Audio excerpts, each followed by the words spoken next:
Yes we are live now. Hello friends, this is Himanshi and welcome to let's learn. तो discuss करेंगे आज जो exam हुआ आपका अभी 2 महीने पहले, अगर हम बात करें अगस्त की, तो अगस्त में कैसा पेपर आया। ऑफलाइन हुआ एग्जाम ऑनलाइन के बाद, और 2 बार लगातार ऑनलाइन होने के बाद ऑफलाइन में कन्वर्ट हुआ, और कैसा पेपर रहा। अच्छा पेपर रहा, अच्छे क्वेश्चन पूछे गए। ये पेपर 1 का एनालिसिस है, प्रॉपर एक एक क्वेश्चन को एकदम उसका पोस्टमार्टम कह लीजिए आप, या फिर एनालिसिस सही शब्दों में अगर हम कहें तो एनालाइज करेंगे, विश्लेषण करेंगे, एक एक लाइन का मतलब बारीकी से समझेंगे, एक एक ऑप्शन का मतलब बारीकी से समझेंगे, ताकि आपको आइडिया लगे कि क्वेश्चंस पूछे कैसे जाते हैं, और जिनका इस बार नहीं हो पाया बाय चांस तो उनको समझने में कहाँ दिक्कत आएगी, और क्वेश्चंस को पढ़ के समझने की अप्रोच क्या है। तब हम आगे सिलेबस जो है आपका लेकर के चलेंगे, ताकि आपको आइडिया हो जाए। यूट्यूब पर क्लासेस कब से शुरू होंगी? यूट्यूब पर क्लासेस ऑलरेडी शुरू ही है। बैच में भी ये क्लास आज जा रही है। वैसे तो चैप्टर 1 मुझे आज से कराना था, बट वो दिवाली के बाद करेंगे। इतने बाकी क्लासेस आपको डेली मिल ही रही हैं। और स्टार्ट करते हैं। 9 बजे का टाइम ही अभी के लिए रखते हैं। आप में से ज़्यादातर लोगों ने वही सेलेक्ट किया। बैच का टाइम डिफरेंट रहेगा, वो अभी आप 1-2 दिन रुक जाइए, पता लग जाएगा। स्टार्ट करें। चाइल्ड डेवलपमेंट इन पेडागोजी, बाल विकास एवं शिक्षण शास्त्र, 30 क्वेश्चंस। पेपर 1 की भी हम बात करें, सिलेबस सेम है। पेपर 2 वालों को भी यही देखना चाहिए, और इस बार तैयारी जम करके शुरू करनी है शुरुआत से ही, क्योंकि पेपर ठीक ठाक बनाया गया। दूसरा, समय पहले 6 महीने मिला करते थे, फिर 3 महीने मिलने शुरू हुए आपके सीटेट के एग्जाम में, और अब 2 से 2.5 महीना, 2.5 महीना भी पूरा नहीं है हमारे पास। तो स्टार्ट करते हैं, समझते हैं। क्वेश्चन नंबर 1, 30 मार्क्स का ये पेपर है। चाइल्ड डेवलपमेंट एंड पेडागोजी, बाल विकास एवं शिक्षण शास्त्र। ये आप सीटेट की वेबसाइट से भी डाउनलोड कर सकते हैं। कोशिश कीजिए, बेशक आपने अभी पढ़ना शुरू किया हो, आप नए नए तैयारी में आए हो, कोशिश कीजिए जवाब देने की। डिस्ग्राफिया का मतलब पूछा है आपसे, पढ़िए, मैं साइड हो जाती हूँ, और जवाब देने की कोशिश कीजिए।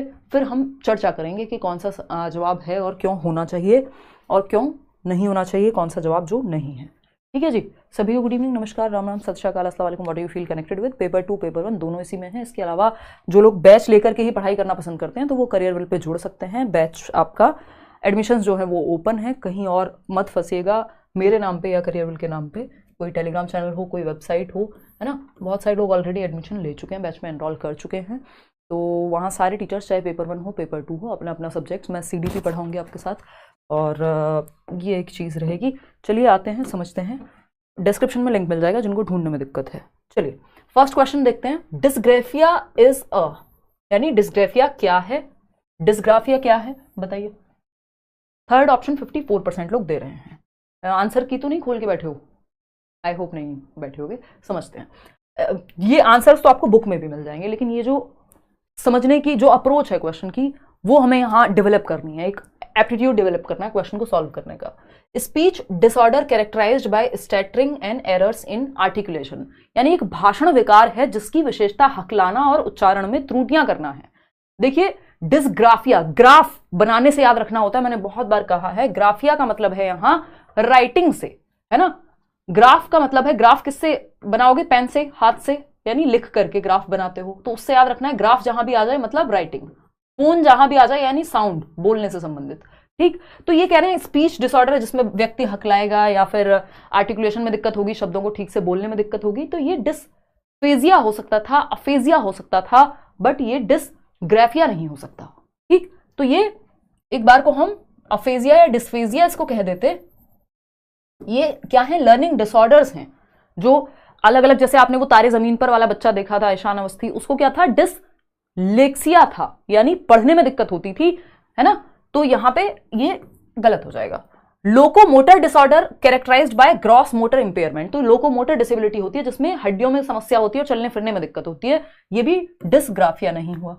Neurological disorder characterised by trouble in forming letters and shapes, यानी एक तंत्रिकीय विकार है जिसकी विशेषता अक्षरों और आकारों को बनाने में कठिनाई है, यानी बनाने में यानी लिखने में दिक्कत है। और ग्राफिया का मतलब क्या है? यहां सीधा लिखने से है, ठीक है ना। और चाहे वो डिस्ग्राफिया हो, डिसलेक्सिया हो, डिस्कैल्कुलिया हो, डिस्फेजिया हो, ये सारे क्या है? एक तरह के न्यूरोलॉजिकल वायरिंग की प्रॉब्लम होती है, यानी बच्चे में दिमाग की कमी नहीं है, बच्चे का IQ कम नहीं है।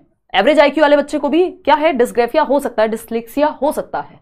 वो जो ईशान अवस्थी था तारे जमीन पर में, जो इतना अच्छा आर्टिस्ट बाद में बनते हुए उसको दिखाया गया, बहुत अच्छी ड्राइंग करता था, क्या उसके दिमाग में कमी थी? नहीं। इनका ब्रेन न्यूरोलॉजिकली वायर्ड होता है डिफरेंटली, यानी ब्रेन में जो चीजें चल रही होती हैं वो डिफरेंट होती हैं। हो सकता है आपको A ऐसा दिखाई दे रहा है, इनको A ऑपोजिट दिखाई देता हो, है ना। आपका 6 और इनका 6 ऐसा होता हो, तो इनके ब्रेन में न्यूरोलॉजिकल डिसऑर्डर है ये कि ब्रेन में प्रोसेसिंग वैसे होती है शब्दों की या कैरेक्टर्स की, ठीक है ना। तो ये trouble in forming letters and shapes, यानी एक तंत्रिकीय विकार है जिसकी विशेषता अक्षरों और आकारों को बनाने में कठिनाई होती है, ए बनाने में उसको दिक्कत होगी। इसकी अगर आप नोटबुक देखेंगे तो एक चीज आएगी इलेजिबल राइटिंग, यानी अपठन योग्य लेखन, ऐसा लेखन जो लेजिबल नहीं है। अगर हम डिस्ग्राफिया वाले बच्चे की बात करें तो हम ये कहेंगे कि भाई ये ऐसा लिखेगा डिस्ग्राफिया वाला बच्चा, डिस्ग्राफिया वाला जो बच्चा है, क्योंकि ग्राफ से मतलब है लिखने से, यहां पे राइटिंग डिसऑर्डर है, एक लेखन संबंधी विकार है, तो ये लिखता ऐसा है कि आप पहचान नहीं पाएंगे, इलेजिबल होगा। इलेजिबल, लेजिबल क्या होता है भाई? लेजिबल होता है पढ़ने योग्य, जिसको पढ़ा जा सके। जैसे ये जो मैंने लिखा है, होपफुली आप इसको पढ़ पा रहे होंगे, इसका मतलब ये राइटिंग लेजिबल है, पढ़ने योग्य है। लेकिन इलेजिबल क्या होगा? कुछ लोग होते हैं डॉक्टर्स की राइटिंग, हम नॉर्मल लोगों के लिए क्या है, इलेजिबल ही होती है, अपठन योग्य ही होती है, कि हम पढ़ के समझ नहीं पाते क्या लिखा है भाई, है। कई लोग होते हैं उनकी राइटिंग खतरनाक ही होती है, हम समझ नहीं पाते। बच्चे जो छोटे होते हैं कई बार वो वैसे ही लिख देते हैं, बिल्कुल कुछ और ही, एकदम जादू की भाषा में, है ना, जादू समझ रहे हो ना, कोई मिल गया वाला। तो इलेजिबल या अपठन योग्य डिस्ग्राफिया वाले बच्चे की राइटिंग, तो ये भी आप समझ जाएंगे। एक इस क्वेश्चन को ऐसे भी घुमा करके पूछा जा सकता है कि एक बच्चा है जिसकी नोटबुक देख करके आपको कुछ समझ नहीं आता या लेजिबल नहीं है, वर्ड्स टेढ़े मेढ़े बने हुए हैं, लाइन एक लाइन में नहीं है, ऐसी कई सारी चीजें वहां लिखी हो सकती है, इसका मतलब बच्चे को क्या है, डिस्ग्राफिया है, ये आप पहचान जाएंगे, ठीक है बात। Psychological disorder characterised by lack of attention and impulsive behaviour, यानी एक ऐसा साइकोलॉजिकल मनोवैज्ञानिक विकार है जिसकी विशेषता ध्यान का अभाव और आवेगशीलता है। अचानक से गुस्सा आ जाता है, थप्पड़ लगा देगा बच्चा, या फिर ध्यान नहीं टिका पाता एक जगह पे, इसको कहते हैं ADHD, attention deficit hyper activity disorder, यानी कि अवधान में कमी और अति सक्रियता विकार कहते हैं उसको हम, एडीएचडी। तो ये अलग अलग विकार कौन सा होगा ये भी मैंने आपको बता दिया, और डिस्ग्राफिया के बारे में भी हमने बात कर दी। अगर डिसलेक्सिया की बात करें, 3-4 डिसऑर्डर्स हैं जो आपको बेसिकली मुंह जबानी पता होने चाहिए, जितनी बार रिवीजन होगा उतना अच्छा है, ठीक है ना। अगर हम बात करें डिस्ग्राफिया की, हमने पढ़ लिया कि भैया डिस्ग्राफिया होता है लिखने से संबंधित, राइटिंग रिलेटेड एक विकार है, डिसऑर्डर है। डिस का मतलब ये होता है डिसफंक्शनल होना, यानी चीजें प्रॉपरली काम नहीं कर रही हैं। लेक्सिया का मतलब यहां रीडिंग से है कि बच्चा 6 को 9 पढ़ता है, गॉड को डॉग पढ़ता है, वॉज को 100 पढ़ता है ना, रीडिंग डिसऑर्डर कि 6 को 9 पढ़ रहे हैं। एक डिस कैलकुलिया है जिसमें कैलकुलेशन बच्चे की गड़बड़ हो जाती है, जहां मल्टीप्लिकेशन करना है वहां वो एडिशन कर देगा या उलट पुलट हो जाएगा, कैलकुलेशन में दिक्कत होगी, तो ये मैथ्स में समस्या आती है डिसकैलकुलिया की। डिस्ग्राफिया हम समझ चुके हैं, डिसलेक्सिया है, इसके अलावा एक और है डिस्फेजिया, हैं तो बहुत सारे बट आपके काम के यही हैं सीटेट में, डिस्फेजिया। ये सेशन आप लोग अगर पेडागोजी में किसी भी पेपर की तैयारी कर रहे हैं तब भी आपको मदद देगा। डिस्फेजिया क्या है? जहां पीएच साथ में आ जाए, यानी फोन, यानी साउंड से संबंधित है, यानी लैंग्वेज को समझने से, कॉम्प्रिहेंशन से, भाषा आप क्या कह रहे हैं इस बच्चे को, इसको समझने में दिक्कत होगी और अपनी बात को कहने में दिक्कत होगी, आर्टिकुलेट करने में दिक्कत होगी। किसमें? डिस्फेजिया में। इसको अफेजिया भी कह दिया जाता है, ठीक है ना। चलिए खैर आगे बढ़ते हैं क्वेश्चन नंबर 2 पर। थोड़ा समय देकर के ही हम समझते हैं, जल्दी में इतने नहीं है हम, नहीं तो एनालिसिस का कोई मतलब नहीं रह जाएगा। क्वेश्चन नंबर 2 देखिए और इसका जवाब पोल में दीजिए फटाफट से। क्वेश्चन पढ़ते हैं। The approach to educating gifted children which moves them through curriculum at an unusually rapid pace is known as। प्रतिभावान बच्चों को शिक्षित करने का उपागम जो उन्हें असामान्य रूप से तीव्र गति से पाठ्यचर्या के माध्यम से आगे बढ़ाता है, क्या कहलाता है? अच्छा क्वेश्चन था इस बार, इसमें बहुत लोग कंफ्यूज हुए, कई लोगों ने इसमें गलत जवाब दिया। हमने आंसर की डिस्कस की थी जिस दिन पेपर हुआ था, सेम डे ही, कुछ ही घंटों के बाद, और 30 के 30 क्वेश्चंस, ये आप लोगों का प्यार है, मेरी थोड़ी बहुत मेहनत है कि एक क्वेश्चन भी आंसर की में इधर से उधर नहीं निकला। 30 के 30 क्वेश्चंस जो हमने डिस्कस किए थे, जैसे हमने डिस्कस किए थे as it is answers answer की में वही है। वो सिंपल है कि जब आप कॉन्सेप्चुअल क्लैरिटी होती है तो चीजें ठीक हो जाती हैं। कई बार प्रेजेंस ऑफ माइंड ना सही होने पर भी गलती हो जाती है, बट इसका हमें ध्यान रखना है, पेपर में प्रैक्टिस ज्यादा होगी तो अपने आप गलतियां कम होंगी। थर्ड ऑप्शन 50%, बिल्कुल अभी भी देखिए 50% लोग ही सही जवाब इसका दे पा रहे हैं। देखिए गिफ्टेड बच्चे कौन होते हैं? प्रतिभावान बच्चे। ये 3 प्रकार के होते हैं, या तो आपका आईक्यू ज्यादा हो तो आप गिफ्टेड कहलाएंगे, यानी आपका जो इंटेलिजेंस कोशेंट है, बुद्धि लब्धि है, कि आपका दिमाग जो है नॉर्मल से ऊपर चलता है, आपका आईक्यू है 130 140, या अगर हम बात करें एल्बर्ट आइंस्टाइन की भैया 160, इस तरह की अगर हम बात कर रहे हैं कि आईक्यू ज्यादा हो तो आप गिफ्टेड बच्चे कहलाएंगे या प्रतिभाशाली बच्चे कहलाएंगे, या फिर आप किसी एक क्षेत्र में बहुत ही टैलेंटेड हो, या फिर आप क्रिएटिव हो। तो टैलेंटेड, गिफ्टेड, और तीसरा क्या है आपका इंटेलेक्चुअली ब्राइट, जो एकेडमिक्स में अच्छे होते हैं बच्चे, तो ये 3 कैटेगरीज आ जाती हैं गिफ्टेड में। टैलेंटेड किसको कहेंगे हम? सचिन तेंदुलकर को कहेंगे। क्रिएटिव किसको कहेंगे? हो सकता है MF हुसैन को कहें, वही जो पेंटिंग वगैरह बनाते हैं। तो अब यहां पे गिफ्टेड जो है इंटेलेक्चुअली ब्राइट की बात हो रही है, जिसका IQ ज्यादा है। अब इस बच्चे को हम रैपिड पेस पे पढ़ाते हैं। आपने बचपन में किया होगा, शायद मेरे साथ भी हुआ था एक बार, मेरे को याद है कि 1 साल में 2 क्लास करा देते हैं हम, क्योंकि हमें क्या लग रहा है कि बच्चा जो है एक्सेप्शनल है, गिफ्टेड है, ज्यादा जल्दी सीख जाता है अपनी क्लास के बच्चों के मुकाबले। तो ये एक्सेलरेशन प्रोग्राम होता है कि आप 1 साल में 2 क्लास करा दी, या जिस स्पीड पे, जिस गति पे बाकी बच्चे चल रहे हैं उससे थोड़ा सा तेज कर दी उसकी गति, 1 क्लास छुड़वा देना, इस तरह की जो चीजें हम जनरली सुनते हैं, तो ये त्वरण या गतिवर्धन कहते हैं इसको। और ये एनरिचमेंट प्रोग्राम्स के अंदर आप कह सकते हो, एनरिचमेंट प्रोग्राम्स भी चलाए जाते हैं गिफ्टेड बच्चों के लिए, कि उनको ज्यादा चैलेंजिंग क्वेश्चंस दिए जाएंगे या उनको और एक्स्ट्रा मटेरियल दिया जाएगा, और भी बहुत सारी चीजें एनरिचमेंट प्रोग्राम्स में होती हैं संवर्धन में, जो गिफ्टेड बच्चे के लिए चलाए जाते हैं। लेकिन एनरिचमेंट प्रोग्राम एक चीज है जिसके अंदर हो सकता है आपका ये एक्सेलरेशन भी शामिल हो जाए। लेकिन हमसे पूछा एग्जैक्ट क्या था? रैपिड पेस पे, यानी स्पीड बढ़ा दी आपने बच्चे की। जो काम 1 साल में करना था नॉर्मल बच्चे को, ये 6 महीने में कर लेगा। तो आपने क्लास जंप करा दी या व्हाटएवर, तो ये एक्सेलरेशन कहलाता है। डिफरेंशिएटेड इंस्ट्रक्शन तो होता है कि आप अलग अलग बच्चे के हिसाब से उसकी स्पीड को ध्यान में रख करके पढ़ा रहे हैं या उसकी नीड्स को ध्यान में पढ़ा रहे हैं। इमर्शन मेथड होता है इंग्लिश वगैरह सिखाने के लिए, बिल्कुल डुबा देना, चारों तरफ का एनवायरमेंट वैसा ही कर देना, तो ये आपके काम का नहीं है यहाँ। तो एनरिचमेंट ये हो नहीं सकता था, क्योंकि एक्सेलरेशन एग्जैक्ट शब्द पूछा हुआ है। अगर नहीं होता तब हम इसके बारे में सोचते, अगर एक्सेलरेशन नहीं दिया होता तो। आगे बढ़ेंगे, क्वेश्चन नंबर 3 देखिएगा, पोल में जवाब दीजिएगा। Teachers who are working towards inclusive classrooms, यानी वो शिक्षक जो समावेशी कक्षाओं की दिशा में काम कर रहे हैं। कल हमने डिस्कस किया था 5 नंबर का इंक्लूसिव एजुकेशन आता है, और इस बार क्वेश्चन 6 आए हुए हैं इससे, ठीक है ना। लाइक शेयर सब्सक्राइब करते रहना है साथ साथ। अगर आप भूल गए हैं और आपके दोस्त आसपास तैयारी कर रहे हैं, उनको कहिए 9 बजे लेट्स लर्न पे जुड़ें। बैच में अगर आप एनरोल कर सकते हैं बहुत अच्छी बात है, अगर किसी कारणवश नहीं कर पा रहे हैं तो यूट्यूब से भी हम पढ़ ही रहे हैं, है ना। तो कोशिश ये करनी है कि खेल खेल में, मजाक मस्ती में पढ़ाई भी होती रहे डेली, और एक रूटीन अभी से बन जाए। ऐसा ना हो हम पेपर से 15 दिन पहले पागलों की तरह पढ़ रहे हों और पहले हमारा ध्यान नहीं है, फिर कॉन्सेप्ट क्लैरिटी नहीं होगी तो हम पेपर में कंफ्यूज हो जाएंगे, क्योंकि क्वेश्चंस मुश्किल बनाए जा रहे हैं, ठीक है ना। चलिए खैर, क्रिएट करिकुलम एडेप्टेशंस, यानी अगर इंक्लूसिव क्लासरूम क्या है, हर तरह का बच्चा, वहां गिफ्टेड बच्चा जो बहुत स्मार्ट है दिमाग से, वहां एक क्रिएटिव बच्चा, वहां एक डिसेबल्ड बच्चा जिसको कोई दिक्कत है चलने फिरने में या मेंटली स्लो है थोड़ा सा, एक बच्चा जिसको दिखाई नहीं देता, हर तरह का बच्चा इंक्लूसिव एजुकेशन में होता है। तो हम teachers who are working towards, अगर वो टीचर्स जो इंक्लूसिव क्लासरूम में जहां भिन्न भिन्न बच्चे हैं, अलग अलग तरह के, नॉर्मल बच्चा भी है और स्पेशल बच्चा भी है। स्पेशल बच्चा जिसकी नीड्स स्पेशल है, मतलब हो सकता है उसको चलने फिरने में दिक्कत हो सकता है उसको कुछ और समस्या हो, है ना, जो नॉर्मल से अलग है। तो क्रिएट करिकुलम अडेप्टेशन, यानी पाठ्यचर्या में अनुकूलन करना, चेंजेस करना आपके करिकुलम में। बिल्कुल सही बात है कि उन बच्चों के साथ भी हर एक बच्चा उसमें इंक्लूड हो पाए, इस तरह के चैप्टर्स या करिकुलम में जो एक्टिविटीज हो सबको इंक्लूड कर पाए। बात तो सही है, पॉजिटिव बात है, बच्चे के हित में है। भाई हमें ये देखना है बच्चे के हित में क्या है, वही आंसर सही होता है हमारे लिए, वही ऑप्शन सही होता है। इनकॉर्पोरेट डाइवर्स पर्सपेक्टिव्स, यानी विविध दृष्टिकोणों को शामिल करना है, कि अलग अलग विचारधाराओं को भी हम शामिल कर पाए, ठीक है, ये भी बच्चे के हित में ही है, पॉजिटिव है। Examine their own implicit bias, teachers को अपने अंतर्निहित पूर्वाग्रहों की जांच करनी चाहिए। कई बार हमें, क्योंकि टीचर क्या इंसानी है, हमें खुद नहीं पता होता हम किस जाति संप्रदाय समूह के प्रति ज्यादा झुके हुए हैं, और अगर हम बहुत ज्यादा झुके हुए होंगे तो हम शायद क्लासरूम में भी वो व्यवहार ले आए कि हमारी मनपसंद जाति या धर्म के बच्चे को हम कहें तुम बहुत प्यारे हो, और या उसका रंग हमें पसंद हो तो हम कहें तुम बहुत प्यारे हो, बाकी बच्चों को हम पसंद ना करें। तो ये चीज नहीं होनी चाहिए। टीचर्स के अंदर इम्प्लिसिट मतलब जो अंतर्निहित हैं, जो हमें कई बार पता नहीं होते, एक्सप्लिसिट वो होते हैं जो दिख जाते हैं या हम अवेयर होते हैं जिनको लेकर के, तो उनके बारे में भी पता होना चाहिए, तभी आप बच्चों के साथ इनजस्टिस नहीं करेंगे। ये बात भी सही है, अन्याय नहीं होगा।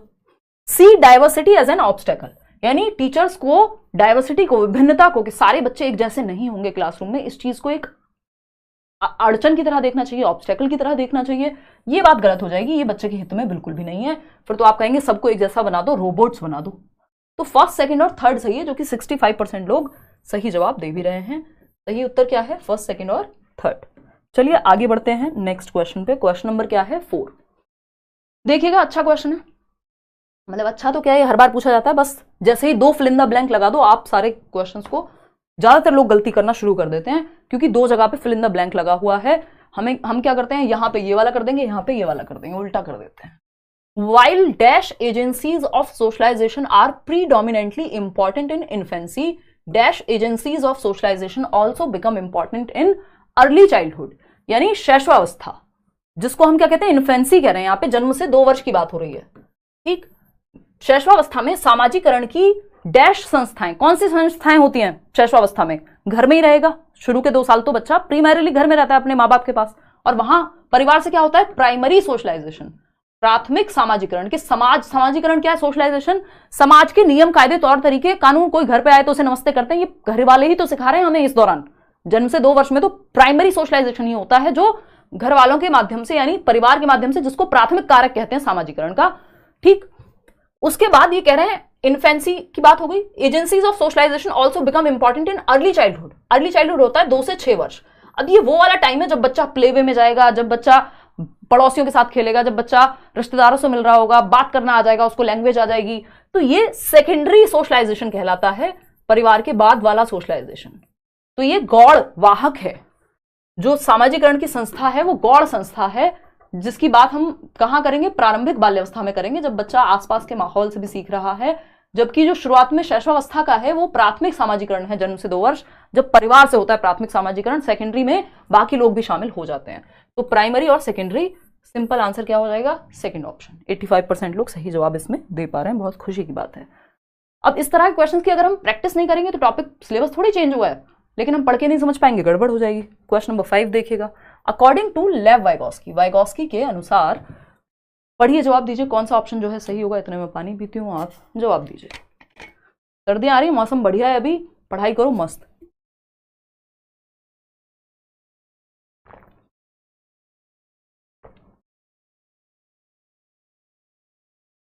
कोई कह रहा है 25 मिनट्स तक वेट किया आपके इंतजार में। इतना लेट तो हम हुए ही नहीं, 7-8 मिनट बाद क्लास शुरू हो गई थी, 9 बजे का टाइम था, और 7-8 मिनट बाद ही क्लास शुरू हो गई थी बैच में। तो आपने वेट कहाँ किया है?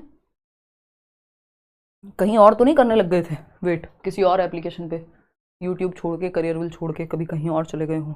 अलग अलग तरह के ऐप्स हैं आजकल, वहाँ स्नैपचैट, इंस्टाग्राम, इन सब पे तो वेट नहीं कर रहे थे या और भी खतरनाक हैं? देखिए एक बार, फर्स्ट ऑप्शन कह रहे हैं 28% लोग, मतलब इसमें आप लोग कंफ्यूज हैं। अकॉर्डिंग टू लेव वाइगोस्की, लेव वाइगोस्की के अनुसार social factors influence language development but not cognitive development, यानी सामाजिक कारक जो होते हैं कि हम लोगों से मिलते जुलते हैं, बातचीत करते हैं, ये वाले जो कारक हैं वो भाषा विकास को प्रभावित करते हैं, परंतु संज्ञानात्मक विकास को नहीं। अच्छा, मतलब लैंग्वेज तो बेहतर होगी लेकिन दिमाग बेहतर नहीं होगा, ये पॉसिबल नहीं है। क्योंकि वाइगोस्की क्या कह रहे हैं? 3 चीजें जो हमारे संज्ञानात्मक विकास को, संज्ञानात्मक विकास क्या होता है? कॉग्निटिव डेवलपमेंट, हमारी समझ, हमारा ज्ञान बनाने की प्रक्रिया है एक तरह से संज्ञान।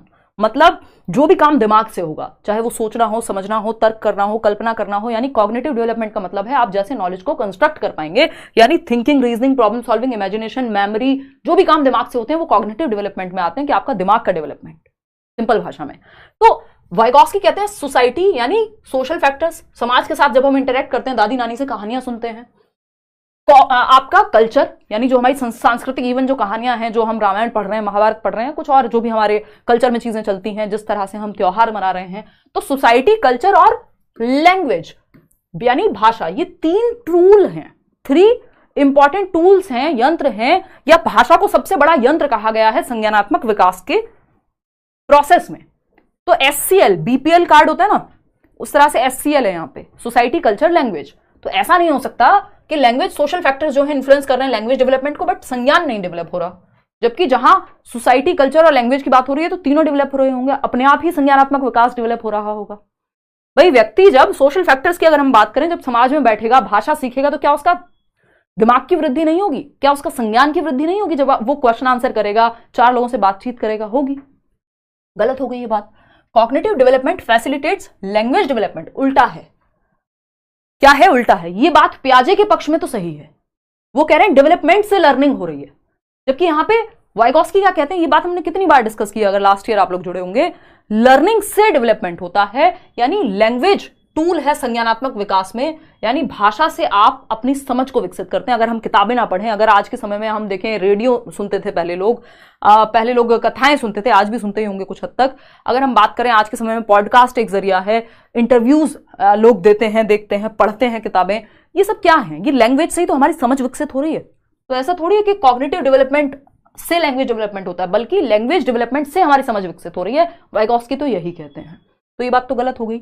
Language development and cognitive development advance independent from each other, ये कई लोगों को कंफ्यूजन रहती है और कई लोग इसे गलत पढ़ा भी देते हैं कि भाषा विकास और संज्ञानात्मक विकास एक दूसरे से स्वतंत्र रूप से विकसित होते हैं। बिल्कुल भी नहीं, वाइगॉस्की के केस में तो बिल्कुल भी नहीं कि दोनों इंडिपेंडेंट हैं, लैंग्वेज अलग है कॉग्निटिव डेवलपमेंट अलग है। नहीं, वो थॉट और लैंग्वेज की बात है कि विचार और भाषा, और वो भी कुछ हद तक, कुछ समय तक बाद में जाकर के वो भी मिल जाते हैं वाइगॉस्की के अनुसार।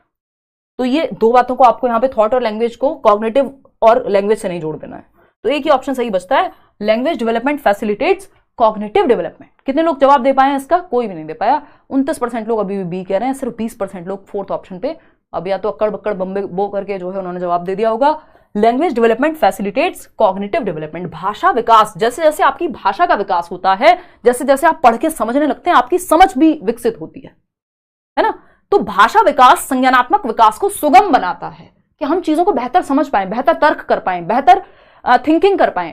ये सब चीजें बेहतर होती हैं जब हमारी लैंग्वेज डेवलपमेंट बेहतर होगा।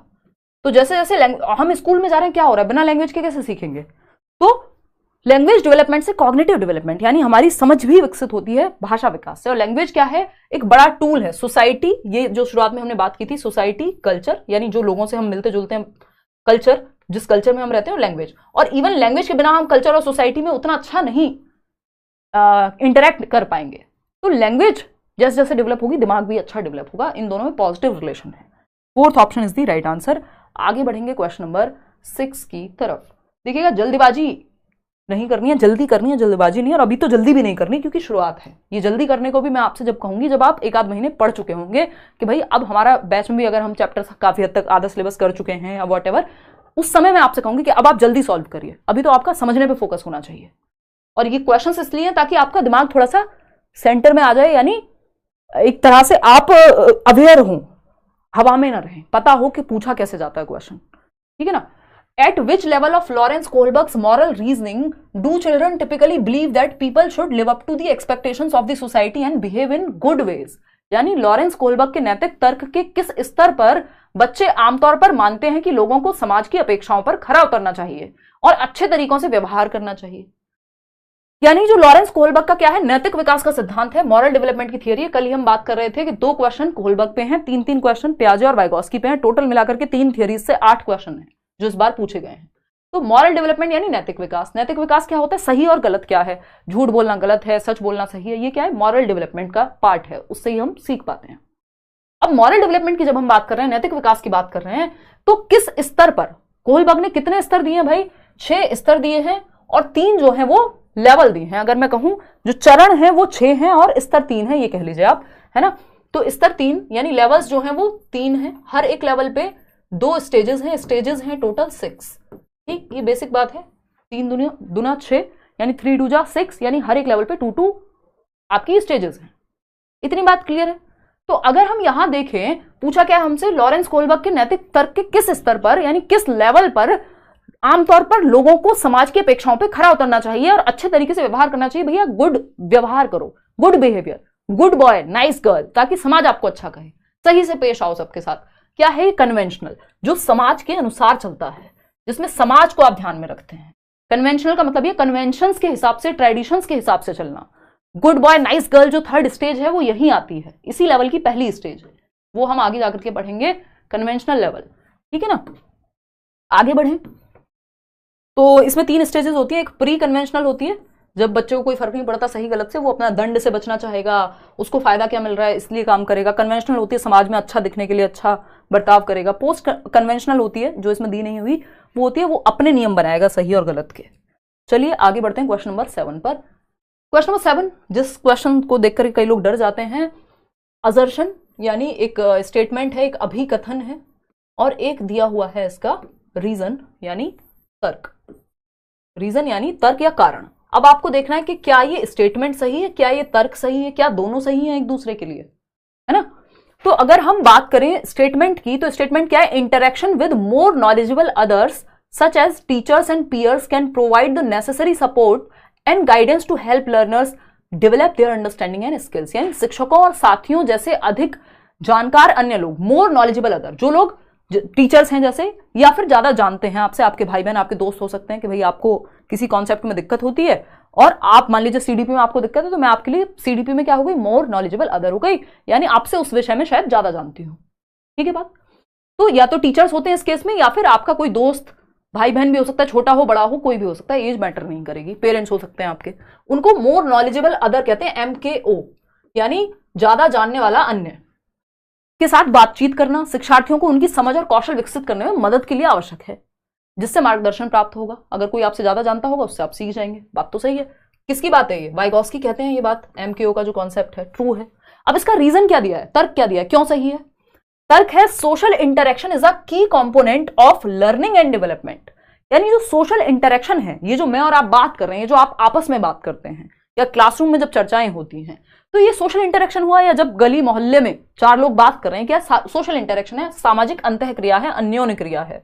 सोशल इंटरेक्शन इज अ की component of learning and development. ये सोशल इंटरेक्शन जब हम घुलते मिलते हैं, बात करते हैं, चार लोगों से जानते हैं, तो क्या होता है, हमारे विकास और सीखने में ये महत्वपूर्ण रोल प्ले करता है। इसलिए मोर नॉलेजेबल अदर हमें अच्छा सिखा सकता है। क्यों? क्योंकि सोशल इंटरेक्शन हमें हेल्प करता है सीखने में। दोनों बातें सही हैं। ये बात सही है कि MKO सीख सकते हैं, रीजन बता दिया कि सोशल इंटरेक्शन से बेटर सीखते हैं, तो दोनों सही हैं। तो both A and R are true and R is the correct explanation. जो बात यहां कही गई थी उसी बात को रीजन यहां दिया गया है, तब तो ठीक है। अगर रीजन ना दिया होता तो हम कह देते भाई ये दोनों बातें अपने आप में तो सही है, बट इसका रीजन सही नहीं है। क्वेश्चन नंबर 8 देखिएगा एक बार। क्वेश्चन नंबर 8 देखिएगा, what is the main goal of assessment for learning? अधिगम के लिए आकलन का मुख्य लक्ष्य क्या है? देखिएगा, जनरली हम 3 तरह के असेसमेंट पढ़ते हैं। पहले आप जवाब दे दीजिए और फिर हम इस पर चर्चा करेंगे कि असेसमेंट फॉर लर्निंग कौन सा सही है और क्यों सही है। इसमें से कम 4-5 क्वेश्चन आपको लगेंगे कि हाँ ये अच्छे तरीके से पूछे गए, सिलेबस से तो सब कुछ ही है।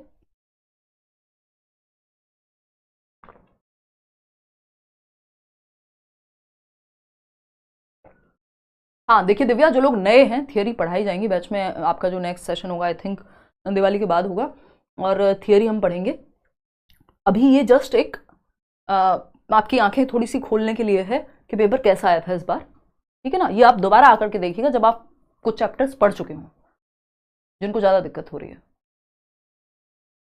कोई कह रहा है कि आप इंग्लिश पे ज़्यादा ध्यान ना देके हिंदी पे ध्यान दें, आपसे रिक्वेस्ट है, साहित्य तिवारी कह रहे हैं। तिवारी जी बात तो आपकी सही है, लेकिन बहुत सारे लर्नर्स हैं जिनको कोई अच्छे से इंग्लिश में भी बताने वाला नहीं है, तो कोशिश रहती है बाइलिंगुअल चलें। इतनी बेसिक इंग्लिश हमें आनी चाहिए कि हम दोनों बातों को समझ पाएं, एटलीस्ट कोशिश रहेगी फिर भी दोनों ही भाषाओं को साथ लेके चलने की।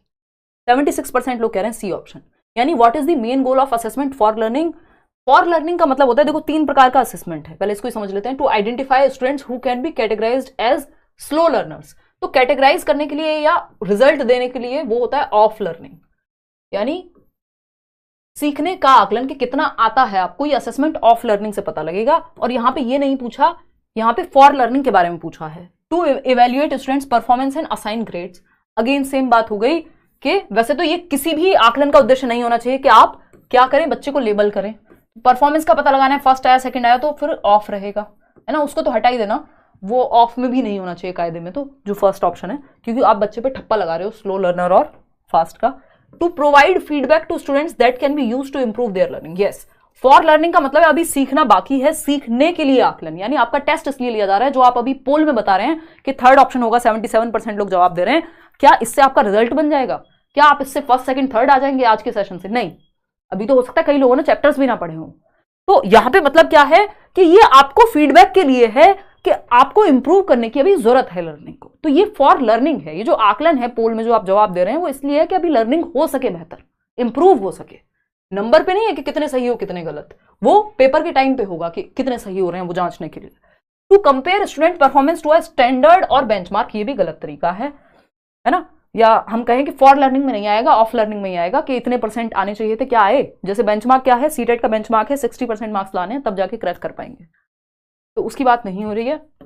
Assessment for learning, of learning, as learning, इन तीनों पे भी चर्चा करेंगे। मैं शॉर्ट में आपको बता देती हूँ थोड़ा सा।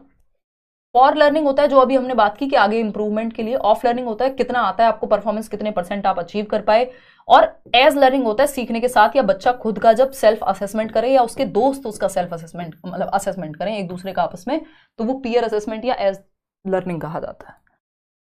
चलिएगा खैर आगे बढ़ेंगे, समझेंगे क्वेश्चन नंबर 9 को। At which age can children engage in word play and like jokes and riddles that involve a play on words. देखिएगा ये क्वेश्चन में इस बार काफी गलतियां आप लोगों ने की हैं और बताइएगा, एक बार कोशिश कीजिएगा जवाब देने की कि किस उम्र में या किस आयु में बच्चे शब्दों के खेल में शामिल हो सकते हैं और ऐसे चुटकुले और पहेलियों को पसंद कर सकते हैं जिनमें शब्दों का खेल शामिल हो, है ना। कई बार होता है ना पन इंटेंडेड वाली जो बात होती है कि भाई इसमें एक थोड़ी सी चुटकी ले रहे हैं आप किसी की, या सार्केज्म की अगर हम बात कर रहे हैं, या पहेलियों की चुटकुलों की अगर हम बात कर रहे हैं कि आप समझ पाते हैं पहेलियों को, वर्ड प्ले शब्दों से खेल पाते हैं, किस उम्र में? तो सही उत्तर इसका 7 साल है। भाई ये शुरुआत जो हो जाती है एंगेज करने की वो 3-4 साल के आसपास ही हो जाती है, लेकिन अगर प्रॉपरली हम बात कर रहे हैं तो वो होगा कि इन्वॉल्व हो पा रहे हैं प्रॉपरली तो 7 ईयर, 7 साल। जब आपकी साइलेंट इनर स्पीच भी डेवलप हो जाती है, यानी अब आप सोशल स्पीच भी है आपके अंदर, आप मन में भी बात कर पाते हैं और आप समाज में भी बात कर पाते हैं, आप खुद से भी बात कर पाते हैं, तो तीनों चीजों को आप समझ पाते हैं कि कौन किस इंटेंशन से कह रहा है। तो आप अगर बाइकॉस्की से भी जोड़ेंगे तो आपको ये समझ आ जाएगा 7 साल। क्वेश्चन नंबर 10 देखिएगा, Carol Gilligan criticized Kohlberg's theory of moral development, यानी कैरल ग्लिगन ने कोहलबर्ग के नैतिक विकास के सिद्धांत की आलोचना की है।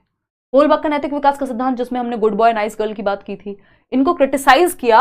लगभग हर थियरी का क्रिटिसिज्म होता ही है, कैरल ग्लिगन इन्हीं की स्टूडेंट थी और इन्होंने क्रिटिसाइज किया इस थियरी को कि जेंडर बायस थियरी है, इसमें फीमेल्स के पर्सपेक्टिव को ध्यान में नहीं रखा गया। जितने भी सैंपल्स थे थियरी बनाते समय सारे मेल स्टूडेंट्स थे। फीमेल्स ज्यादा केयरिंग होती हैं, उनमें केयर का पर्सपेक्टिव होता है, मेल्स में कई बार लॉजिक ज्यादा प्रिवेल कर जाता है, तो इन सब बातों को ध्यान में नहीं रखा गया, इसलिए फेमिनिस्टिक पर्सपेक्टिव से इसको क्रिटिसाइज किया गया। सिंपल जवाब इसका यही है, बाकी कुछ और नहीं है। जेनेटिक फैक्टर और ये सब यहां आते भी नहीं है, तो B option is the right answer. नारीवादी दृष्टिकोण से कैरल ग्लिगन जो कि एक महिला है उन्होंने क्रिटिसाइज किया है अभी भी, है ना। देखिए क्वेश्चन नंबर 11 की अगर हम बात करें, one of the main characteristics of pre operational thought according to Jean पियाजे is dash which refers to the tendency to focus on one aspect of a situation and neglect others। यानी gene पियाजे के अनुसार पूर्व संक्रियात्मक चिंतन की मुख्य विशेषताओं में से एक डैश है जो किसी स्थिति के एक पहलू पर ध्यान केंद्रित करने और दूसरों की उपेक्षा करने की प्रवृत्ति को संदर्भित करता है। यानी पियाजे के अनुसार पूर्व संक्रियात्मक अवस्था या चिंतन, पूर्व संक्रियात्मक अवस्था या चिंतन कौन सी एज में होगा? 2 से 7 वर्ष, क्योंकि पियाजे की 4 स्टेजेस है, SPCF ये हमारा शॉर्टकट है, फंडा है ना। ऐसी बहुत सारी ट्रिक्स या निमोनिक्स आपको मैंने बताए हुए हैं, बताऊंगी भी बैच में। सेंसरी मोटर होता है इंद्रियगामक जन्म से 2 वर्ष। प्री ऑपरेशनल जिसकी यहां बात हो रही है पूर्व संक्रियात्मक की, ये होता है 2 से 7 वर्ष। कॉन्क्रीट ऑपरेशनल जिसको मूर्त संक्रियात्मक कहते हैं, ये होती है तीसरी स्टेज 7 से 11 वर्ष। और जो आखिरी स्टेज है फॉर्मल ऑपरेशनल जिसको औपचारिक संक्रियात्मक कहते हैं, 11 एंड अबव या 11 से 15 लिख देते हैं कई बार। तो ये 4 स्टेजेस हैं, है ना। इसको याद करने का सिंपल तरीका, some people, S for some, P for people, C for can't, F for focus. Some people can't focus, नहीं तो SPCF 4 स्टेजेस ऐसे याद कर सकते हैं। तो प्री ऑपरेशनल की बात हो रही है सेकंड स्टेज की, पूर्व संक्रियात्मक 2 से 7 वर्ष में कौन सा चिंतन आएगा? आपको पता है ईगो सेंट्रिक होता है बच्चा कुछ हद तक, यानी खुद पे ही सेंटर में रखता है खुद को ही वो। तो पियाजे is dash which refers to the tendency to focus on one aspect of a situation, यानी बच्चे का जो ध्यान है वो पूरा एक पॉइंट पे ही है। यानी जब वो इस मग को देखेगा तो सिर्फ इसके कलर पे ही ध्यान है, ये नहीं कि इस पे लिखा किस फॉन्ट में गया है, इसकी और क्या विशेषताएं, इसकी शेप कैसी है, नहीं, उसका ध्यान है सिर्फ इसके रंग पे। तो वो चीजों के सिर्फ एक पहलू पे ध्यान देता है, ठीक है ना। तो इसको सेंट्रेशन कहते हैं कि उसका ध्यान सिर्फ एक चीज पे सेंटर्ड है या कॉन्सेंट्रेटेड है। तो ये थोड़ी सी दिक्कत वाली बात होती है क्योंकि वो सारे पहलू नहीं देख पाएगा एक सिचुएशन के। फिर इसको जब अब थियरी आएगी तो और अच्छे से पढ़ेंगे। तो ये सेंट्रेशन का गुण है या अवगुण कह सकते हो, सीमा है, लिमिटेशन है ये इस थियरी की, मतलब इस स्टेज की। क्वेश्चन नंबर 12 देखिएगा, इस क्वेश्चन में बहुत लोग घबराए इस बार। ये कहता है इन अर्ली चाइल्डहुड यानी 2 से 6 वर्ष, अर्ली चाइल्डहुड यानी पूर्व बाल्यावस्था 2 से 6 वर्ष, ग्रोथ जिसका मतलब है वृद्धि। वृद्धि क्या होती है? शारीरिक होती है, आपके शरीर का, आपकी हाइट का, वेट का, इन सब का बढ़ना क्या है? वृद्धि कहलाता है। तो वृद्धि डैश और सोच डैश है प्रारंभिक बाल्यावस्था में 2 से 6 वर्ष में। तो आपको पता है सोच कैसी होती है 2 से 6 वर्ष में? प्री ऑपरेशनल स्टेज की बात हो रही है ना अक्रम? कैसी होती है सोच? ईगो सेंट्रिक होती है, अहम केंद्रित। बच्चा खुद को सेंटर में रखता है। पिताजी ऑफिस से आए, आज नौकरी से निकाल दिया गया, भगवान ना करे ऐसा हो, बट हो गया। अब वो खुद बहुत दुखी है, लेकिन बच्चा कह रहा है सुबह कहा था चॉकलेट लाने को, लाई क्यों नहीं हो? वो इस बात पे रोने में लगा हुआ है, उसको कोई फर्क नहीं पड़ता क्या मूड है। तो बेसिकली वो खुद को सेंटर में रखता है हर चीज के लिए। सोच क्या होती है 2 से 6 वर्ष में प्री ऑपरेशनल स्टेज में, प्रारंभिक बाल्यावस्था में? क्या? अहम केंद्रित होती है, यानी खुद को केंद्र में रखता है बच्चा, है ना। कोई चीज उसको क्यों नहीं मिली, कम रह गई, ज्यादा रह गई, कोई बात थी, कुछ नहीं। सोच क्या होती है, अहम केंद्रित। तो ग्रोथ डैश, चलो हमने मान लिया, हमें नहीं पता क्या है ग्रोथ, बट हमें पता है थिंकिंग इज ईगोसेंट्रिक, ये बात तो हमें पता है। ऑप्शंस में से भी चूज कर सकते हो। While in middle childhood, middle childhood जहां लिखा हो समझ जाओ 6 से 11 की बात हो रही है, लेटर चाइल्डहुड की ही बात हो रही है। ये स्टेजेस हैं चाइल्डहुड के, आगे जाके पढ़ेंगे जो लोग नए जुड़े हैं। Growth dash and thinking is dash. तो आपको पता है मिडिल चाइल्डहुड में, अब हमारे पास यहां बहुत ज्यादा दिमाग लगाने के लिए हमारे पास ऑप्शन नहीं है। हमें पता है इन्फेंसी में तेज होती है ग्रोथ, इन्फेंसी में क्या है, तेज होती है, लेकिन क्या प्रीनेटल स्टेज से तेज होती है? नहीं। इन्फेंसी में तेज होगी, अर्ली चाइल्डहुड में उससे कम होगी, मिडिल चाइल्डहुड में उससे कम होगी, और एडोलसेंस में अचानक से बढ़ जाएगी, है ना। अर्ली चाइल्डहुड में भी तेज होती है, लेकिन इन्फेंसी के मुकाबले नहीं। तो अगर हम यहां पे देखें तो हमें देखना पड़ेगा ऑप्शंस क्या दिए हुए हैं। तो एक तो जहां जहां ईगोसेंट्रिक लिखा है सेकंड ऑप्शन में, वो चूज कर लो। समवॉट ईगोसेंट्रिक होती है थिंकिंग, ये कह रहे हैं समवॉट लॉजिकल होती है। 2 से 6 वर्ष का बच्चा कहां से लॉजिकल थिंकिंग करने लग जाएगा, तो ये दोनों ऑप्शन तो हट गए, है ना। ये तरीका है पेपर सॉल्व करने का। भाई जो 2 ऑप्शन फिट ही नहीं हो रहे उनको साइड कर दो, जरूरी थोड़ी सारी बातों का जवाब आपको पहले से आता होगा, निकाल लेंगे। तो समवॉट ईगोसेंट्रिक है यहां भी और यहां भी। अब देखना है कि इन अर्ली चाइल्डहुड क्या ग्रोथ क्या है, स्लो होती है? नहीं, तेज ही होती है, बल्कि हमने जो पढ़ा है। लेकिन ये कह रहे हैं या तो स्लो होगी या स्टडी होगी, तेज का तो कोई ऑप्शन ही नहीं है। तो आपको इसमें से बेहतर चूज कर लेना, चलो भाई स्टडी मान लेते हैं, कुछ हद तक स्थिर होती है। धीमी कहना तो गलत बात होगी इस स्टेज में, ठीक है। While in middle childhood growth and thinking is dash. तो ग्रोथ कैसी होती है मिडिल चाइल्डहुड में? स्लो हो जाती है। ये बात हमें पता है कि बच्चे की हड्डियों में मजबूती ज्यादा आने लगती है लेटर चाइल्डहुड में, बजाय कि उसकी हाइट अचानक से बढ़ती कब है? एडोलेसेंस में, जब वो 11-12 पार कर जाएगा। तो हम कहेंगे कि जो स्लो हो जाती है कहां पे? अर्ली मिडिल चाइल्डहुड में जो ग्रोथ है, यानी उसकी हाइट और वेट का जो बढ़ना है, और थिंकिंग उसकी लॉजिकल हो जाती है, क्योंकि आपको पता है लॉजिक जो है 7 से 11 वर्ष में आ जाता है। ये सारी थियरीज एक साथ लगानी है यहाँ पे। ब्याजी का तर्क भी आपको पता होना चाहिए कि कॉन्क्रीट ऑपरेशनल में ऐसा होता है। तो स्लो नहीं कह सकते हम, क्योंकि स्लो कहेंगे तो फिर अर्ली चाइल्डहुड में अगर स्लो हो गई तो मिडिल चाइल्डहुड में क्या होगी फिर ग्रोथ, है ना। तो कंपैरेटिवली देखा जाता है कि किससे कम और किससे ज्यादा। तो स्थिर है, कुछ हद तक आत्मकेंद्रित होगी चिंतन, और धीमी हो जाएगी मिडिल चाइल्डहुड में, और तार्किक सोच हो जाएगी। तो ये जोड़ करके इस तरह से इसके जवाब तक पहुंचना है। बाकी ये सारी चीजें जब हम पढ़ेंगे स्टेजेस में तो आपको बेटर तरीके से क्लियर होंगी, अभी टेंशन मत लीजिएगा। विच of the following is a gross motor skill, ये क्वेश्चन हर बार आता ही है, गर्लफ्रेंड से याद कराया हुआ है। GF जिसको हम कहते हैं आजकल पॉपुलर शब्द है। तो गर्लफ्रेंड का मतलब यहाँ आपकी GF का मतलब यहाँ गर्लफ्रेंड से नहीं है, यहाँ GF का मतलब है ग्रॉस मोटर स्किल्स, यानी बड़े मांसपेशियों के जो कौशल है, दौड़ना, भागना, उछलना, कूदना। और F से मतलब है फाइन मोटर स्किल्स, लिखना, ड्राइंग करना, पेंटिंग करना, है ना। तो ये फिजिकल डेवलपमेंट में आता है, ग्रॉस मोटर और फाइन मोटर। पहले स्थूल गतिक कौशल विकसित होते हैं। स्थूल गतिक क्या है? जिसमें बड़ी मांसपेशियों का इस्तेमाल हो, आपके हाथों की मसल, आपके आर्म्स की मसल, आपके लेग्स की मसल, ठीक। आप सही जवाब दे रहे हैं। स्विमिंग, स्विमिंग क्या है? ग्रॉस मोटर स्किल है, इस पे हम चर्चा कर चुके हैं। देखो स्विमिंग में ऐसा नहीं है आपकी आंखों का प्रयोग नहीं हो रहा, कि आपकी आंखों की मसल यूज नहीं हो रही, बट बिना ज्यादा काम किसका है? ज्यादा काम है आपके हाथ और पैरों का, आपकी टांगों का, और आपके किसका? इन आर्म्स का, बाहों का, ठीक है ना। तो अगर हम बात करें तो तैरना क्या है? ग्रॉस मोटर स्किल है। वहीं अगर निटिंग देखें, बुनाई देखें, तो आप कितने भी बड़े बॉडी बिल्डर हो, अगर आपकी आईसाइट और आपकी आंखों का कोऑर्डिनेशन अच्छा नहीं है तो आप बुनाई नहीं कर पाएंगे। तो ये तो फाइन मोटर यानी सूक्ष्म गतिक कौशल हो गया, ठीक। एक कागज पर वृत्त को रूपरेखा के अनुसार काटना, यार कट करना है आपको एक सर्कल को, तो ये भी फाइन मोटर स्किल है, यानी सूक्ष्म गतिक कौशल है। Cutting along the outline of a big rectangle on a paper, again cut करने की बात हो रही है। तो जब आपकी हाथों की यानी उंगलियों की मसल्स, यानी हाथों की मसल्स, बाहों की नहीं, हाथों की मसल्स और आपकी आंखों की मसल्स का कोऑर्डिनेशन हो, लिखना, पढ़ना, बुनाई, इन सब में फाइन मोटर यानी सूक्ष्म गतिक कौशल। स्थूल गतिक कौशल होगा जंप करना, रन करना, स्विमिंग करना, ठीक है ना। तो B option is the right answer. आगे बढ़ेंगे क्वेश्चन नंबर 14 पर। क्वेश्चन नंबर 14 देखिएगा, ये भी अच्छा क्वेश्चन था। Physical growth and development follow the dash and dash principle of development. भौतिक वृद्धि या शारीरिक वृद्धि की अगर हम बात करें और विकास के डैश और डैश सिद्धांतों का पालन करता है। कैसे सिद्धांत? पहला है integration, simple to complex, differentiation, cephalocaudal, ये दोनों साथ चलते हैं, इंटीग्रेशन और डिफरेंशिएशन को साथ लेके चलते हैं हम जनरली, तो ये अलग अलग नहीं जाएंगे यहाँ पे।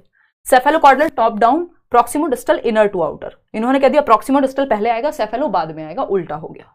Differentiation and integration. ये अगेन इन्होंने उल्टी बात कर दी, कोई सेंस नहीं है। डिफरेंशिएशन और इंटीग्रेशन में क्या होता है बेसिकली, अपने आप में एक पूरा एक कॉन्सेप्ट है। इस पे कई बार हम ये इमोशंस में भी यूज होता है। जैसे आप बैडमिंटन खेल रहे हैं तो आप इंटीग्रेट कर रहे हैं पूरे अपने जितने भी फिजिकल डेवलपमेंट के, चाहे वो आपकी आंखों का विकास हो, चाहे आपकी शरीर का बाकी विकास हो, तो आप कोऑर्डिनेट करते हैं। डिफरेंशिएट भी करेंगे, कहाँ छोड़ना है कहाँ मारना है, और इंटीग्रेट भी करते हैं, ठीक है ना।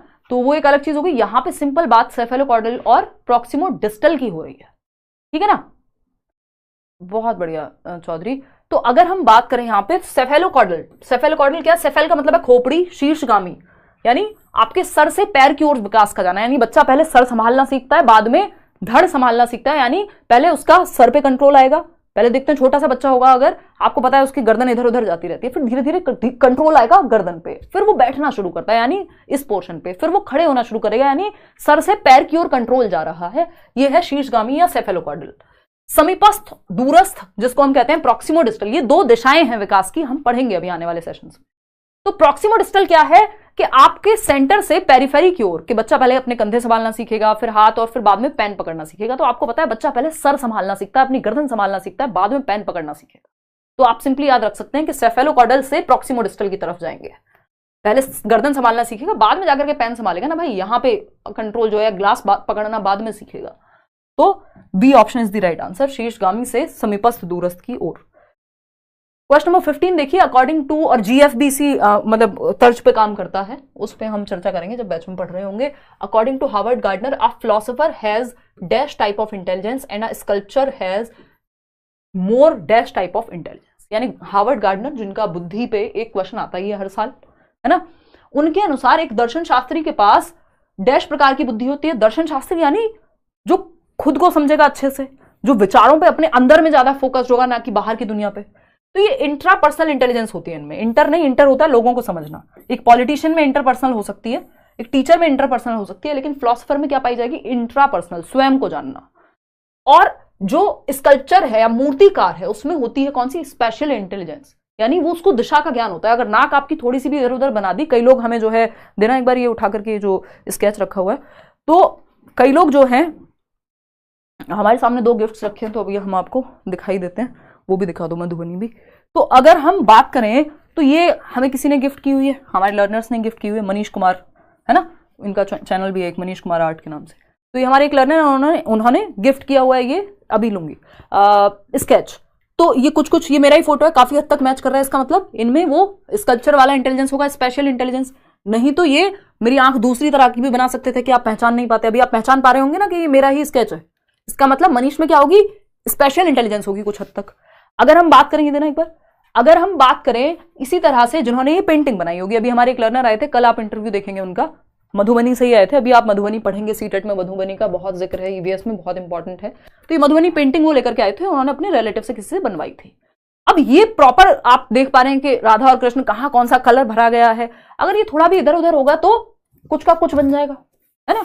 तो इसका मतलब जो लोग ये काम कर रहे हैं उनमें क्या है, एक स्पेशल इंटेलिजेंस है कि कहाँ नाक बनानी है, कहाँ आंख बनानी है, कहाँ कौन सा रंग कितना महीन होना चाहिए, ठीक। तो ये स्पेशल इंटेलिजेंस है। अंतः व्यक्ति किसमें चाहिए, खुद को जानने वाली चाहिए फिलोसोफर में, लेकिन मूर्तिकार में क्या चाहिए, या मधुबनी पेंटिंग को बनाने में क्या चाहिए, स्पेशल इंटेलिजेंस चाहिए, दिशाओं का ज्ञान चाहिए। हल्का सा भी इधर उधर हुआ तो मामला खराब। तो C option is the right answer, बाकी कुछ बनेगा नहीं। देखिएगा आगे बढ़ेंगे क्वेश्चन नंबर 16 पे, एक्सपीरियंशियल लर्निंग स्ट्रेसेस ऑन, यानी जो अनुभवात्मक अधिगम होता है वो किस पर बल देगा, बताइए। अनुभवात्मक अधिगम जो है वो किस पे बल देगा। एक्सपीरियंशियल का मतलब है एक्सपीरियंस से सीखना, सिंपल।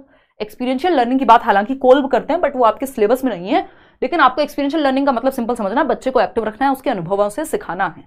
बच्चे को एक्टिव आपको हर ऑप्शन में रखने की कोशिश करनी है जब तक नॉट ना लगा हो। बच्चे के हित में बात करनी है। अगर आप बच्चे के हित को पहचान लेंगे चार ऑप्शंस में से, आपका जवाब सही हो जाएगा। ऐसा हो सकता है कि चारों ऑप्शन सही हो, लेकिन बेस्ट कौन सा है, जो बच्चे के सर्वश्रेष्ठ हित की बात करेगा, जो क्वेश्चन ने हमसे पूछा होगा उसके अनुसार, ठीक है ना। क्लियर है, चलिए फटाफट से हम आधा पेपर सॉल्व कर चुके हैं, आधा भी कर लेंगे अगले 10-15 मिनट में। एक्सपीरियंशियल लर्निंग यानी अनुभवात्मक अधिगम किस पर बल देगा, टीचर के कंट्रोल पे नहीं भाई, बच्चे के अनुभव पे। रीइंफोर्समेंट नहीं, क्योंकि ये कंस्ट्रक्टिविज्म से जुड़ा हुआ है, रचनात्मकतावाद से, जिसमें बच्चा एक्टिव होता है।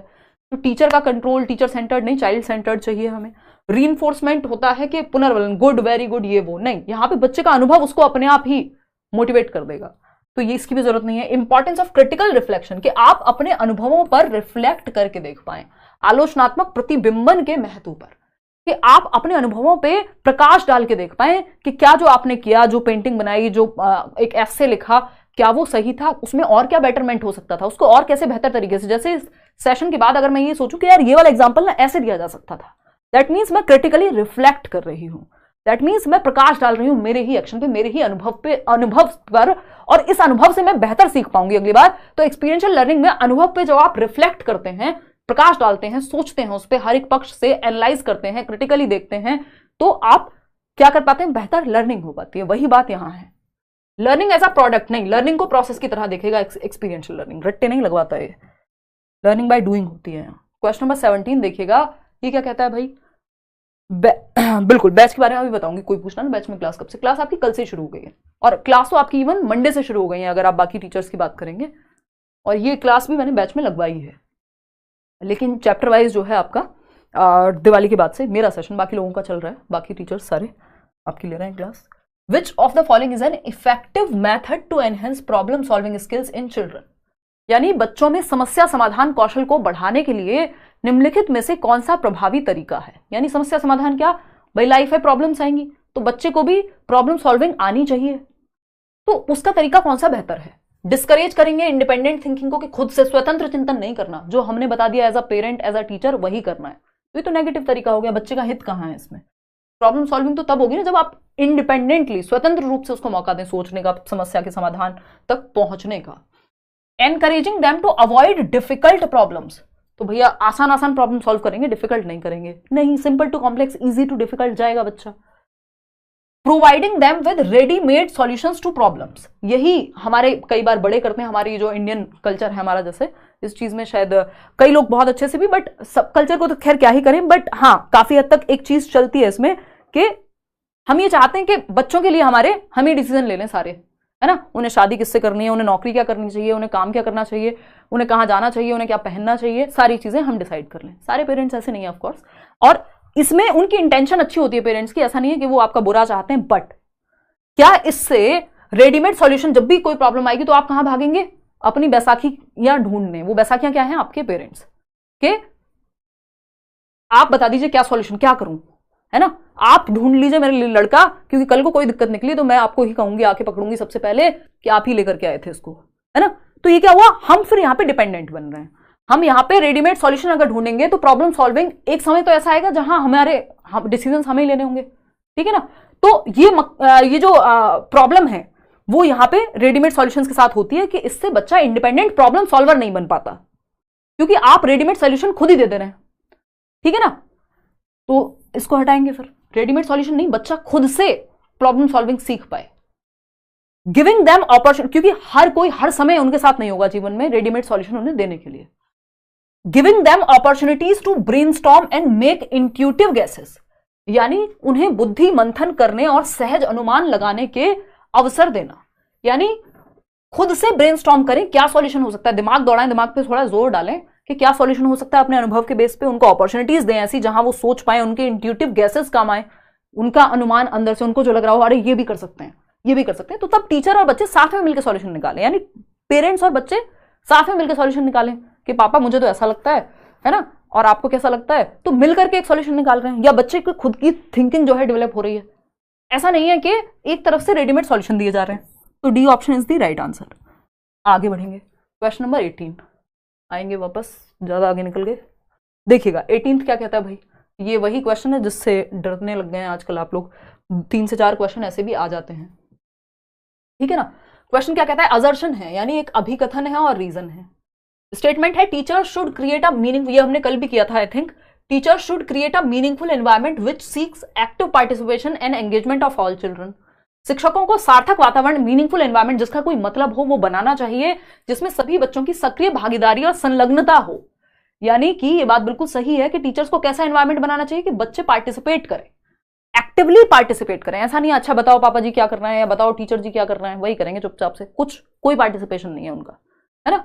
तो ये बात सही है कि उनको एक्टिव पार्टिसिपेशन में इन्वॉल्व होना चाहिए और एंगेजमेंट हो बच्चों का भी, बच्चे खुद से इन्वॉल्व होकर के सीखें तो उनको याद भी रहेगा, मतलब वो मीनिंग मेकिंग कर पाएंगे, रियल लाइफ से जुड़ पाएंगी चीजें। रीजन क्या है? All children are intrinsically motivated to learn and are capable of learning. यानी सारे बच्चे क्या होते हैं? आंतरिक रूप से अभिप्रेरित होते हैं सीखने के लिए और सीखने की क्षमता के साथ जन्म लेते हैं। ये बात चाइल्ड सेंटर्ड एजुकेशन में भी मैं हर साल आपके साथ डिस्कस करती हूं कि जो बाल केंद्रित शिक्षा है वो ये मानती है कि बच्चा जन्म से क्यूरियस है, जिज्ञासु है, उसके अंदर जिज्ञासा है हर चीज को देख करके जानने की, ये क्या है, क्यों है, जो हाथ में आएगा यूज करने लग जाएगा। तो ये क्या है? क्यूरियोसिटी है। तो बच्चा क्यूरियस होता है, सीसीएस में कहती हूँ, सीसीएल। क्यूरियस यानी जिज्ञासु है, क्रिएटिव यानी कुछ नया करने की क्षमता के साथ जन्म लेता है, और एबिलिटी टू लर्न, ये 3 क्षमताएं उसमें होती हैं, हम उसकी इन क्षमताओं को मारते हैं। तो ये बात क्या हुई कि सभी बच्चे आंतरिक रूप से मोटिवेटेड होते हैं सीखने के लिए, बशर्ते हम उन्हें माहौल सही दें। इसलिए हमें मीनिंगफुल एनवायरमेंट देना चाहिए। दोनों बातें सही हैं, दोनों बातें एक दूसरे को एक्सप्लेन कर रही हैं, तो नॉट नहीं, यहां पे करेक्ट एक्सप्लेनेशन है ना, B option is the right answer, second option. आगे बढ़ेंगे क्वेश्चन नंबर 19 पे। Which of the following process does not contribute to the course of learning? यानी कि निम्नलिखित में से कौन सी प्रक्रिया अधिगम के दौरान योगदान नहीं देती, यानी लर्निंग में हेल्प नहीं होगी। थोड़ा फास्ट कराइए, चलिए फास्ट कर देंगे, हमारी स्पीड तो बहुत तेज है, हम तो सोच रहे हैं आपको 4 शब्द समझ आ जाए। चलिए, निम्नलिखित में से कौन सी प्रक्रिया अधिगम के दौरान योगदान नहीं देती, यानी सीखने में हेल्प नहीं करती? ऑर्गेनाइज करना, यानी जो भी इंफॉर्मेशन है उसको एक साथ जोड़ करके समझना, बताओ, बिल्कुल हेल्प करेगा। कैटेगराइज करना कि भाई ये ट्राइंगल है, ये सर्कल है, ये क्या है, रेक्टेंगल है, ये आपका स्क्वायर है, कुछ और ही बना दिया स्क्वायर की जगह मैंने, देखो ये क्या है, आपका स्क्वायर है। तो ये क्या किया आपने? कैटेगराइज कर दिया, अलग अलग कैटेगरी बना दी। ऑर्गेनाइज करना क्या है? इंफॉर्मेशन को जोड़ करके समझना। दोनों बातें ठीक है। कॉन्सेप्चुलाइजेशन क्या है? आप कॉन्सेप्ट समझा रहे हैं किसी चीज का, बिल्कुल सही है। लेकिन डी कॉन्टेक्चुलाइजेशन, देखिए कॉन्टेक्चुलाइजेशन के आगे डी लग गया इसलिए गड़बड़ हो गया, नहीं तो ये पॉजिटिव था। कॉन्टेक्चुलाइजेशन, संदर्भीकरण अच्छा होता है कि आप संदर्भ से समझा रहे हैं। जैसे मैंने आपको अभी एक एग्जांपल दिया इंडिपेंडेंट थिंकिंग का, वो माँ बाप वाला, वो क्या है, मैं आपको कॉन्टेक्स्ट दे रही हूँ। तो संदर्भ के बारे में जब एक्सप्लेन किया जाएगा तो बेहतर समझ आएगा। लेकिन गैर प्रासंगिकरण क्या है? बस आपने डेफिनेशन बता दी, समझ कुछ आया नहीं बच्चे को, तो कॉन्टेक्स्ट ही नहीं पता, उसको रियल लाइफ से जोड़ा ही नहीं, तो यही नेगेटिव हो गया, ये गलत जवाब है। और गलत जवाब है इसीलिए सही है क्योंकि पूछा ही गलत जवाब था, है ना। जो गलत है वही सही है क्योंकि पूछा ही गलत था, नॉट लिखा हुआ था क्वेश्चन में। नॉट वाले क्वेश्चन को ध्यान से सॉल्व करना होता है, ठीक है ना बात। तो अधिगम के दौरान ये समस्या बनेगी। चलो 10 सवाल और हैं, फटाफट से करते हैं 10 मिनट में। Which of the following is an example, अब आप जल्दी से जवाब दीजिएगा पोल में। Which of the following is an example of a question that requires students to reflect on their own thinking? यानी एक ऐसे प्रश्न का उदाहरण इन 4 में से कौन सा प्रश्न है जिसमें विद्यार्थियों को अपनी सोच पर विचार करने का मौका मिलेगा, यानी रिफ्लेक्ट कर पाएंगे। रिफ्लेक्ट मतलब प्रकाश डाल पाएंगे अपने ही चिंतन पर, अपनी ही लर्निंग पर। ये पेपर 2 के लिए भी उतना ही हेल्पफुल है जितना पेपर 1 के लिए। पहला है what is the relationship between noun and verbs in a sentence? यानी 4 तरह के क्वेश्चन है जिसमें से आपको पहचानना है किसमें बच्चा सबसे ज्यादा अपनी सोच पे प्रकाश डालेगा। What is the relationship between nouns and verbs in a sentence? एक सेंटेंस में संज्ञा और क्रिया के बीच में क्या संबंध होता है? तो जो उसने डेफिनेशन पढ़ी होगी वो फटाक से निकाल के बता देगा। What is the definition of a verb? जो याद की होगी बता देगा, पढ़ी होगी बता देगा। इसमें रिफ्लेक्ट करने का मौका उतना नहीं मिला। How do you change a verb to the present tense? चलो इसमें भी कुछ हद तक वो सोचेगा और कहेगा कि अच्छा ऐसे प्रेजेंट टेंस में इसमें आईएनजी लगा देंगे, ये कर देंगे, चेंज हो जाएगा। How has your thinking about the use of verbs change since the beginning of the class? यानी कक्षा की शुरुआत से क्रियाओं के उपयोग के बारे में आपकी समझ कैसे बदली है? यानी जब आपने वर्ब पढ़ना शुरू किया था इस क्लास के शुरुआत में और अभी, उसमें वर्ब के बारे में जो आप सोचते थे या जो आपको समझ आता था उसके बारे में चेंज क्या हुआ है? अब बच्चे को सब कुछ समझ आएगा कि अच्छा मैंने पहले ये नाउन के बारे में ये पढ़ा था, वर्ब ये होती है, फिर तब मैं इस तरह से सोचता था, अब ये चेंज हुआ है। इसका मतलब सबसे ज्यादा दिमाग पे जोर कहां डलेगा? यही डलेगा। इसलिए यही सही सवाल का जवाब है। D option is the right answer, यानी 4th ऑप्शन जो आप लोग दे भी रहे हैं। क्वेश्चन नंबर 21 देखिएगा। विच of the following is an example of an internal attribution of for failure? यानी एक होता है आंतरिक आरोपण कि आपकी असफलता का आंतरिक आरोपण, यानी इंटरनल फैक्टर आप अपने ऊपर डाल रहे हैं।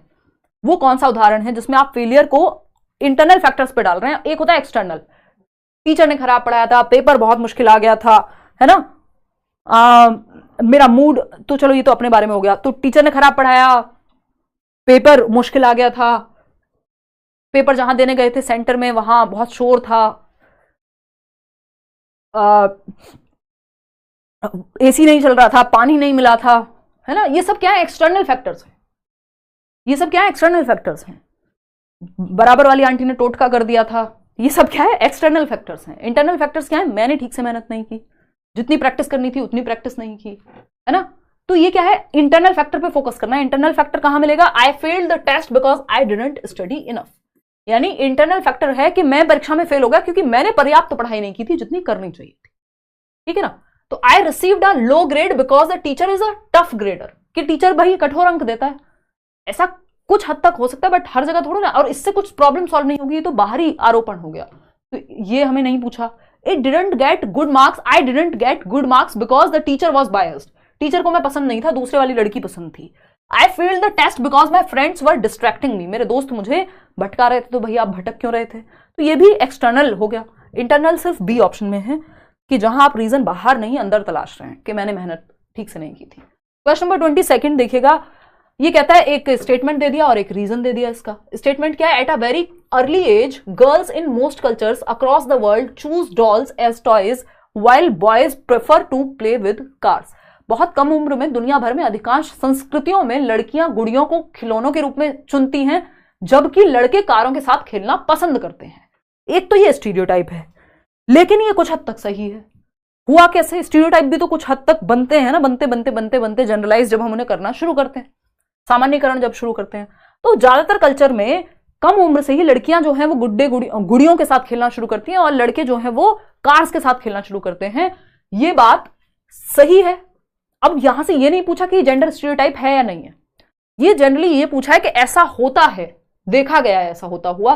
तो क्या ये बात कल्चर की वजह से या जिस भी वजह से, हमने कह दिया ठीक है भाई, आगे पढ़ेंगे। रीजन क्या है इसका, चलो होता है, मान लिया true. Children organize information about what is considered appropriate for a boy or a girl on the basis of what a particular culture expects and behave accordingly. ऐसा इसलिए होता है, इसका कारण इसलिए क्या दिया इन्होंने कि बच्चे किसी विशेष संस्कृति की अपेक्षाओं के आधार पर एक लड़के या लड़की के लिए क्या उपयुक्त माना जाता है इसके बारे में जानकारी व्यवस्थित करते हैं और उसके अनुसार व्यवहार करते हैं। क्योंकि हम जिस संस्कृति में होते हैं, और ज्यादातर संस्कृति का हाल यही है कि लड़कियों को गुड़ियों के साथ खेलना है, तो विशेष संस्कृति की अपेक्षाएं, जो समाज की हमसे अपेक्षाएं होती हैं या कल्चर की हमसे एक्सपेक्टेशंस होती हैं कि लड़की हो तो ऐसे कपड़े पहनो, ये काम करो, ऐसे बोलो, है ना। तो ये क्या है, विशेष संस्कृति की अपेक्षाओं के आधार पर हम यानी बच्चे या एक लड़के या लड़की के लिए उपयुक्त माने जाने वाले व्यवहार को क्या करते हैं, जानकारी इकट्ठा करते हैं और उसके अनुसार व्यवहार करते हैं। इसका रीजन ये है। इसका रीजन ये नहीं है कि नेचुरली लड़कियों को गुड़ियां पसंद है और लड़कों को कार पसंद है, क्योंकि समाज ने सालों साल से जनरेशंस तक एक पूरा कल्चर में एक वाइब क्रिएट की है ना। जेनजी को वाइब समझ आता है, तो वाइब क्रिएट की है कि भैया लड़की हो तो ये वाले कपड़े तुम पे अच्छे लगेंगे, ये वाले नहीं। तो हम समाज यानी बच्चे भी समाज के अनुसार जो एक्सपेक्टेड है उनसे, क्योंकि उनको गुड गर्ल और नाइस बॉय बनना है, कोहलबर्ग की थियरी याद कीजिए, तो वो वैसा ही व्यवहार करना शुरू कर देते हैं, ठीक है ना। तो ये क्या हुआ, ये बात भी सही है कि इसका रीजन ये है। इसका रीजन ये नहीं है कि ये जेंडर की इनहेरेंट बात हो गई कि सारी लड़कियों को फिर गुड्डे ही और गुड़िया ही पसंद होनी चाहिए, तो ये बात भी सही है ना। इसको जब फर्स्ट टाइम मैंने पढ़ा था तो मैं भी थोड़ा सा कंफ्यूज हो गई थी, बट ये पूछा जिस तरह से, अगर ये सिर्फ इतना होता तो हम इसको गलत कह देते, लेकिन इसका रीजन जो दिया है वो बात इनकी सही है। तो C option is the right answer. यहां पे आगे बढ़ेंगे, 75% लोग बिल्कुल सही जवाब दे रहे हैं। चलिए देखिएगा क्वेश्चन नंबर 23 देखिएगा। ये क्या पूछते हैं, as per Lev Vygotsky dash plays a significant role in the development of conceptual abilities among children. यानी लेव वाइगोस्की के अनुसार डैश बच्चों के संकल्पनात्मक योग्यताएं, यानी उनके जो कॉन्सेप्ट्स बिल्ड हो रहे हैं वो महत्वपूर्ण भूमिका निभाता है उसमें कौन, टेंजिबल रिवॉर्ड। रिवॉर्ड की बात ना वाइगोस्की करेंगे, ना पियाजे करेंगे, ना कंस्ट्रक्टिविज्म यानी रचनावाद करेगा, जिससे ये दोनों बिलोंग करते हैं। सोशल आइसोलेशन नहीं, इंटरेक्शन। आइसोलेशन ने बच्चे को एक कमरे में बंद कर दिया, समाज से आइसोलेट कर दिया, ये गलत है। स्टैंडर्डाइज्ड करिकुलम नहीं, डिफरेंशिएटेड करिकुलम। सबके लिए एक जैसा नहीं, ये इंडिविजुअल डिफरेंसेस का ध्यान रखेंगे। तो पीयर कोलैबोरेशन, कि बच्चा अपने दोस्तों में, अपने सहकर्मियों में, ग्रुप में सीखे, इसकी बात वाइगोस्की करते हैं और इसको महत्वपूर्ण मानते हैं बच्चे के संज्ञानात्मक विकास के लिए। उसके कॉन्सेप्ट्स तभी बनते हैं जब वो 4 लोगों में इंटरेक्ट करता है। ये सेशन देख के गए, आपने डिस्कस किया तो पक्की हो जाती है वो चीज दिमाग में। क्वेश्चन नंबर 24 अगेन वाइगोस्की पे है। देख चुके हैं आप कितने वाइगोस्की पे क्वेश्चन आ चुके हैं अब तक। अकॉर्डिंग टू लेव वाइगोस्की थियरी इनर स्पीच, लेव वाइगोस्की के सिद्धांत के अनुसार आंतरिक वाक, इनर स्पीच आपको पता ही है, नहीं पता तो बता देती हूँ, 6 से 7 वर्ष की उम्र में आ जाती है। पहले आपका 2 वर्ष में आप सोशल स्पीच सीखते हैं। 3 प्रकार की स्पीच है वाइगोस्की के अनुसार। 2 से 3 वर्ष में आप समाज में बोलना शुरू कर देते हैं, मम्मी पानी दे दो, पापा खाना दे दो, वॉट एवर। फिर उसके बाद 3 से 6 वर्ष के बीच में आप प्राइवेट स्पीच खुद से बातें करना शुरू कर देते हैं, बोल बोल के। फिर 6 वर्ष से के बाद या 6 वर्ष से ही शुरू हो जाती है चीज, 6-7 वर्ष में, कि आप मन में बातें करना सीख जाते हैं। उसी मन में बात करने को इनर स्पीच कहते हैं। 6 ईयर्स ऑनवर्ड्स, है ना, 6 साल की बात कम से कम होगी यहाँ पे। तो लेव वाइगोस्की के अनुसार आंतरिक वाक यानी मन में बात करना is a way for children to communicate with an imaginary friend, यानी उन्होंने एक काल्पनिक दोस्त बना लिया, उससे बात करने का तरीका है। जी नहीं। फिर आता है is a sign of cognitive immaturity, बच्चा इमेच्योर है, बिल्कुल भी नहीं। ना पियाजे ना वाइगोस्की, कोई भी समझदार व्यक्ति ये नहीं कहेगा कि बच्चे की जो एक्टिविटी है वो इमेच्योरिटी में कर रहा है। Is a sign of developmental delay, कोई डिले नहीं है, ये तो प्रोसेस का पार्ट है। Is a way for children to regulate their own thinking, वो अपने थिंकिंग को, बच्चों के लिए अपनी सोच को नियंत्रित करने का एक तरीका है। वो एक दिशा देते हैं खुद से बात करके मन में कि किस बात को कैसे कहना है, कुछ भी सामने नहीं बोल देता डायरेक्ट, ठीक है ना। मन में गालियां दे रहे हैं बेशक आप, तो आपको पता है अपनी सोच को नियंत्रित कर रहे हैं कि कहां देनी है। क्वेश्चन नंबर 25 देखिएगा। 4-year-old Aparna says that a button is alive because it helps tie her shirt together. एक 4 साल की बच्ची है जिसका नाम है अपर्णा, वो कहती है कि मेरा जो शर्ट का बटन है ना, ये जिंदा है ना, इसमें भावनाएं हैं, ये जीवित है, अलाइव है। शर्ट का बटन, सुन पा रहे हो? It helps tie her shirt together, क्योंकि इसकी वजह से मेरी जो शर्ट है वो ये बांधने में मदद करता है मेरी शर्ट को। बटन की बात हो रही है। बच्ची, ये मान लीजिए बटन होता है हमारी शर्ट में, टी शर्ट में, वो कह रही है ये एकदम रियल है ना। टाइम मैनेजमेंट में दिक्कत थी, इस बार मेहनत कीजिए। टारगेट बैच लिया है बट कल की वीडियोस डिलीट हो गई, ऐसा क्यों? हो सकता है कोई टेक्निकल ग्लिच हो रूमा, एक बार लॉग इन करके देखना फिर से, है ना। कोई दिक्कत ऐसा कुछ होता नहीं है जनरली। वो आप ये देखो, ऐसा हो सकता है वो टुडे वाली वीडियो से हटके आपके जो नॉर्मल बैच है उसमें आ गई होंगी, क्योंकि वो कल आपको दिख रही होंगी टुडेज वीडियो। वो हर दिन का अलग होता है ना, उस दिन कितने सेशंस हुए हैं, उस दिन कितनी क्लासेस हुई हैं, तो वो आपके नॉर्मल बैच में शो कर रही होंगी, ऐसा नहीं होगा। देखिएगा, तो 2 ऑप्शन 75% लोग दे रहे हैं कि 4 वर्ष की अपर्णा कहती है कि बटन जो है वो जिंदा है क्योंकि यह उसकी शर्ट को एक साथ बांधने में मदद करता है। तो ये एनिमिस्टिक थिंकिंग है, जीववादी चिंतन है कि जब बच्चा निर्जीव को सजीव समझता है ना। वो कहेगा इस पेन को चोट लग गई होगी, गिर गया पेन, चोट लगी होगी इसे, क्यों? क्योंकि इसकी भी तो भावनाएं होंगी भाई। तो ये क्या एनिमिस्टिक थिंकिंग है, यानी जीववादी चिंतन है। ठीक। अगर हम बात करें जैसे फोन को चोट लगती है, मतलब ये बात तो बहुत लोग रिलेट कर पाएंगे। अगर फोन गिर जाए आज की डेट में हमारा, क्योंकि हमारा फोन के साथ संबंध डिफरेंट हो गया, तो हमें लगता है बिल्कुल दिल पे लगती है बात। एक तो इसलिए कि बड़ा फटका लगेगा टूट गया तो, दूसरा कि भाई कहीं डेंट आ गया, इसको चोट लगी है, सच में ऐसे फीलिंग आती है कई लोगों को। जबकि फोन फील तो नहीं कर सकता, चोट तो नहीं लगेगी, टूट जाए बेशक, है ना। तो ये एनिमिस्टिक थिंकिंग है, जब हम निर्जीव चीज को, जब हम नॉन लिविंग को लिविंग समझते हैं। कब होता है ये? 2 से 6 वर्ष के बीच में ही होता है, ठीक है, ये प्री ऑपरेशनल स्टेज में। अगर हम बात करें ट्रांसडक्टिव रीजनिंग की, तो देखो ट्रांसडक्टिव रीजनिंग भी इसी स्टेज में होती है, लेकिन ट्रांसडक्टिव रीजनिंग में फर्क क्या है? ट्रांसडक्टिव रीजनिंग क्यों नहीं कहा हमने इसको? भाई हमने इसको एनिमिस्टिक थिंकिंग क्यों कहा, हमने ट्रांसडक्टिव क्यों नहीं कहा? क्योंकि ट्रांसडक्टिव रीजनिंग में 2 चीजें होती हैं, एक आपका ए इंसिडेंट होगा, दूसरा बी इंसिडेंट होगा। दोनों को बेवजह से जोड़ देंगे, कोई आपस में रिलेशन नहीं है। जैसे हवा चलने का और आपके घर में किसी व्यक्ति के आने का कोई रिलेशन नहीं है, अनटिल अनलेस वो हवा से उड़ के ना आ गया हो, है ना, मजाक कर रही हूं। तो अगर हम बात करें कि बादल सफेद होते हैं क्योंकि कोई उनको पेंट करके जाता है, ऐसा अगर बच्चे को लग रहा है, इसका मतलब 2 अनरिलेटेड इवेंट्स हैं। बादल सफेद होना, बादल का सफेद होना और किसी का पेंट करना, ये दोनों आपस में रिलेटेड नहीं है ना। या फिर हवा चलती है तो कोई तो हवा चला रहा होगा, कूलर से या पंखे से, कहीं से तो हवा कोई भेज रहा होगा। अब ये दोनों इवेंट्स आपस में रिलेटेड नहीं है। चंदा मामा है तो चंदा मामा और चंदा दोनों का आपस में कोई रिश्ता नहीं है, लेकिन हमने जोड़ दिया। तो ट्रांसडक्टिव रीजनिंग में 2 ऐसे इवेंट्स होते हैं जो अनरिलेटेड होते हैं, है ना। मेरी जो बॉल है वो चांद की जैसी है, ये वो। तो ये क्या है? बेसिकली ट्रांसडक्टिव रीजनिंग में 2 इवेंट्स होंगे, जबकि एनिमिस्टिक थिंकिंग में आप निर्जीव चीज को सजीव समझ रहे होगे, ठीक है ना। सेंट्रेशन होता है, एक ही पक्ष पे आपका ध्यान हो। हाइपोथेटिकल डिडक्टिव रीजनिंग बहुत बाद में आती है, तो ये सिंपल आंसर है इसका, एनिमिस्टिक थिंकिंग। तो ये ट्रांसडक्टिव में आप कंफ्यूज होते हैं, वो मैंने आपको बता दिया है। क्वेश्चन नंबर 26 देखिए, 3-4 सवाल और हैं। बहुत अच्छा आपने अपने आप को बना करके रखा, आप जवाब दे रहे हैं सारे, और कई लोगों को तो समझ भी नहीं आ रहा होगा क्योंकि नया सेशन है, अभी नया पढ़ना शुरू किया होगा कई लोगों ने। विच ऑफ द, जो पिछली बार फेल हुए हैं उनको हेल्प करेगा ये बहुत। विच of the following is a typical characteristic of students having autism. Autism भी क्या है? एक इंक्लूसिव एजुकेशन का क्वेश्चन है, एक डिसेबिलिटी है, एक प्रॉब्लम है। निम्नलिखित में से स्वालीनता वाले विद्यार्थी की विशिष्ट विशेषता कौन सी, यानी आपको लक्षण पहचानना है कि कौन से बच्चे को ऑटिज्म होगा। पहला ऑप्शन है superior ability of differentiating fiction from fact.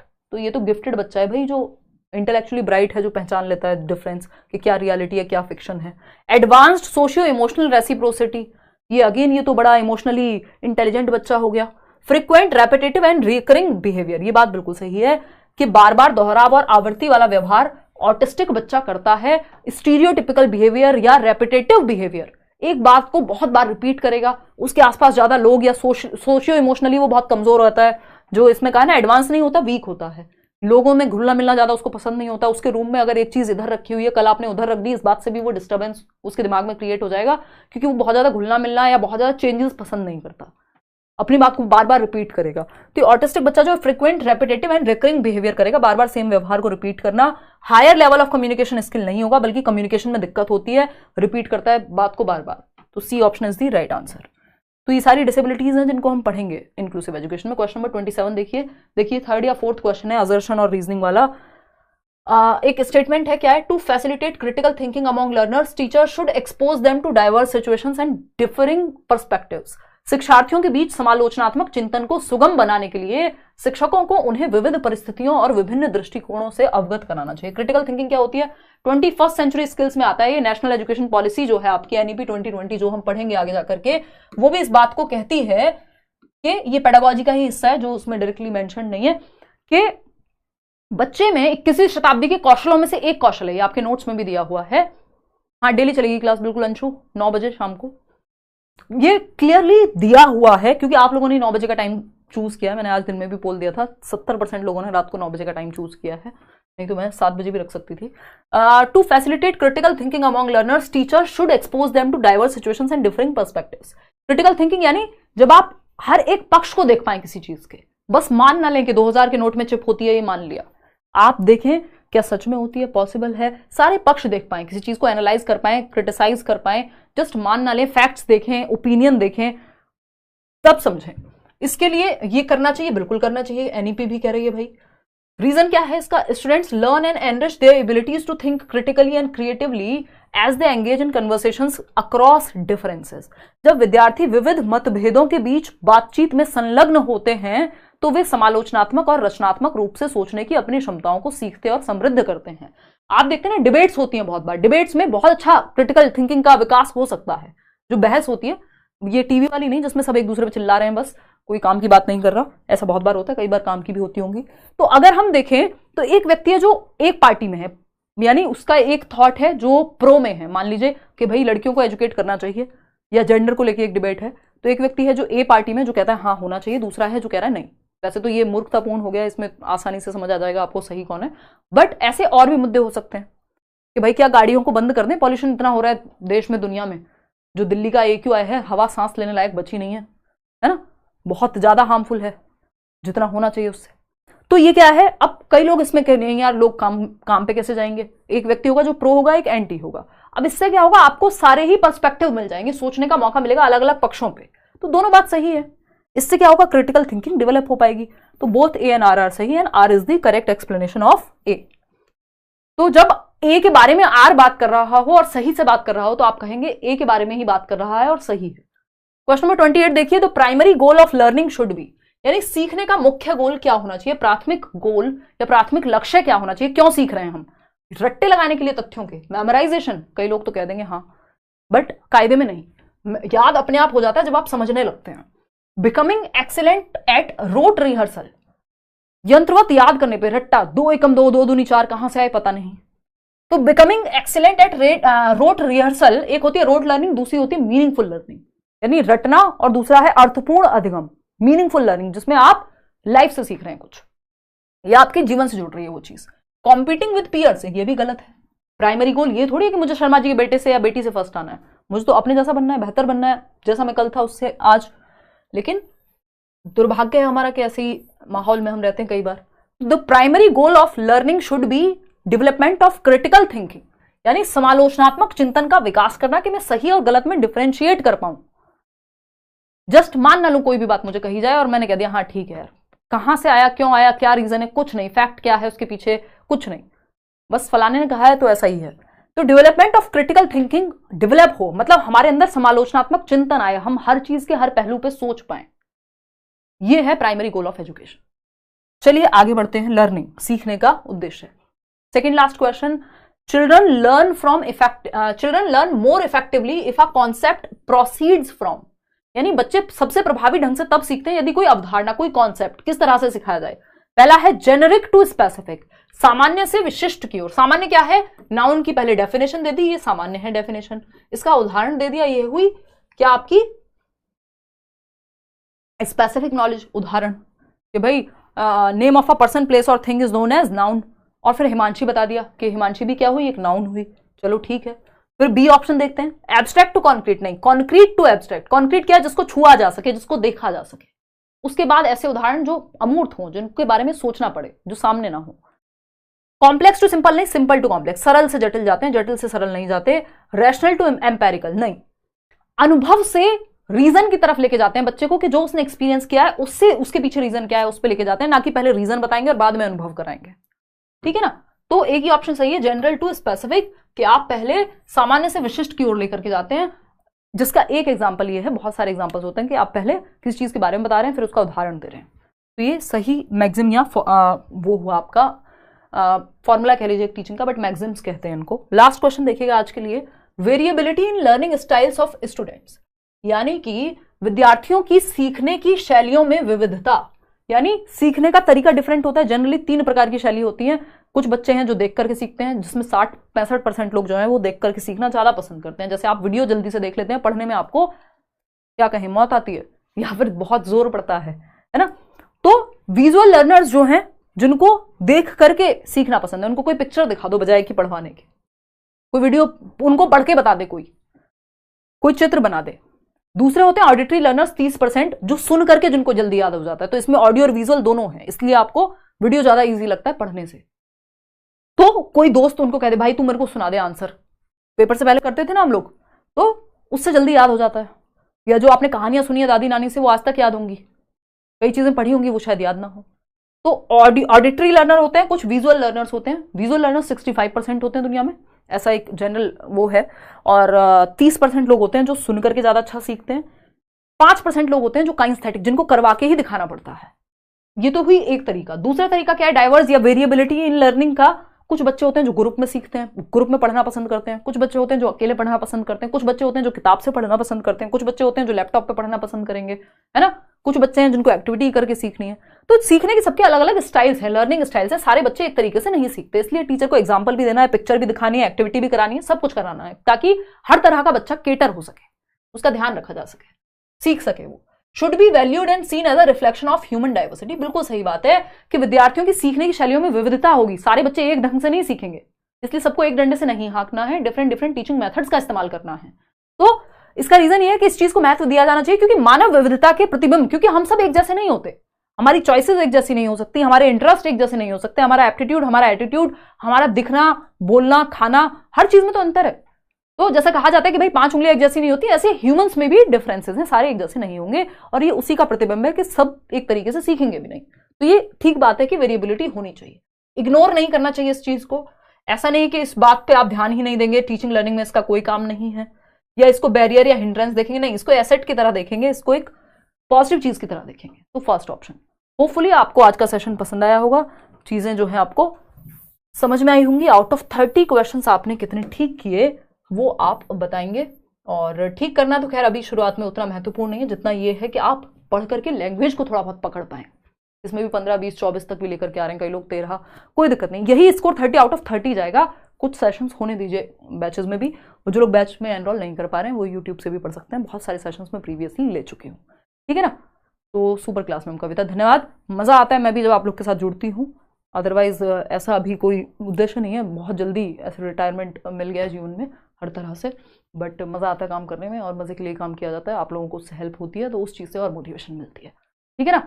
चलिए आज के लिए इतना ही। कोई और बात हो तो आप पूछ लीजिएगा। इसके अलावा जो लोग बैचेस में एनरोल करना चाहते हैं, सीडीपी में पढ़ाऊंगी। इसके अलावा बाकी टीचर्स हैं आपके सारे, उदय सर पढ़ाएंगे मैथ्स, और अभी जो 20th तक आई थिंक डिस्काउंट भी चल रहा है। 1000-1200 का कुछ कोर्स है आपका, 1000 का एक और 1200 में दोनों, जो पेपर 1 पेपर 2 सारे सब्जेक्ट्स आपको अलग अलग टीचर्स वहाँ डील करेंगे। चलिए आज के लिए इतना ही रखते हैं, कल मिलेंगे 9 बजे। 9 बजे यूट्यूब पे तो हम डेली मिल ही रहे हैं, और बैच में जो क्लास होगी वो होपफुली क्या मतलब पक्का ही है दिवाली के बाद। तो मैं सोच रही थी एक और क्लास में ले लूँ। अच्छा कुछ कमेंट्स में पढ़ लेती हूँ आप लोगों के, ताकि कोई और बात हो तो कल क्लास होगी, बिल्कुल होगी। डेली मिल रहे हैं हम लोग अब, डेली। PYQ की बुक कोई भी उठा लो, जो मन करे, अदरवाइज तो बुक नहीं भी ले रहे हो तो सिर्फ सीटेट की वेबसाइट से, और अगर बैच में हो तो वहां तो सारा मिलता ही है, तो अलग से बुक लेने की जरूरत नहीं पड़ेगी सच, बट फिर भी आप ले सकते हो कोई भी। और फिर मैं भी बता दूंगी अगर ऐसा होगा तो जरूरत लगेगी तो, क्योंकि ऑफलाइन पेपर में आप लोग मानते नहीं हो, बुक तो लेते ही हो। और वेट, एक मिनट अच्छा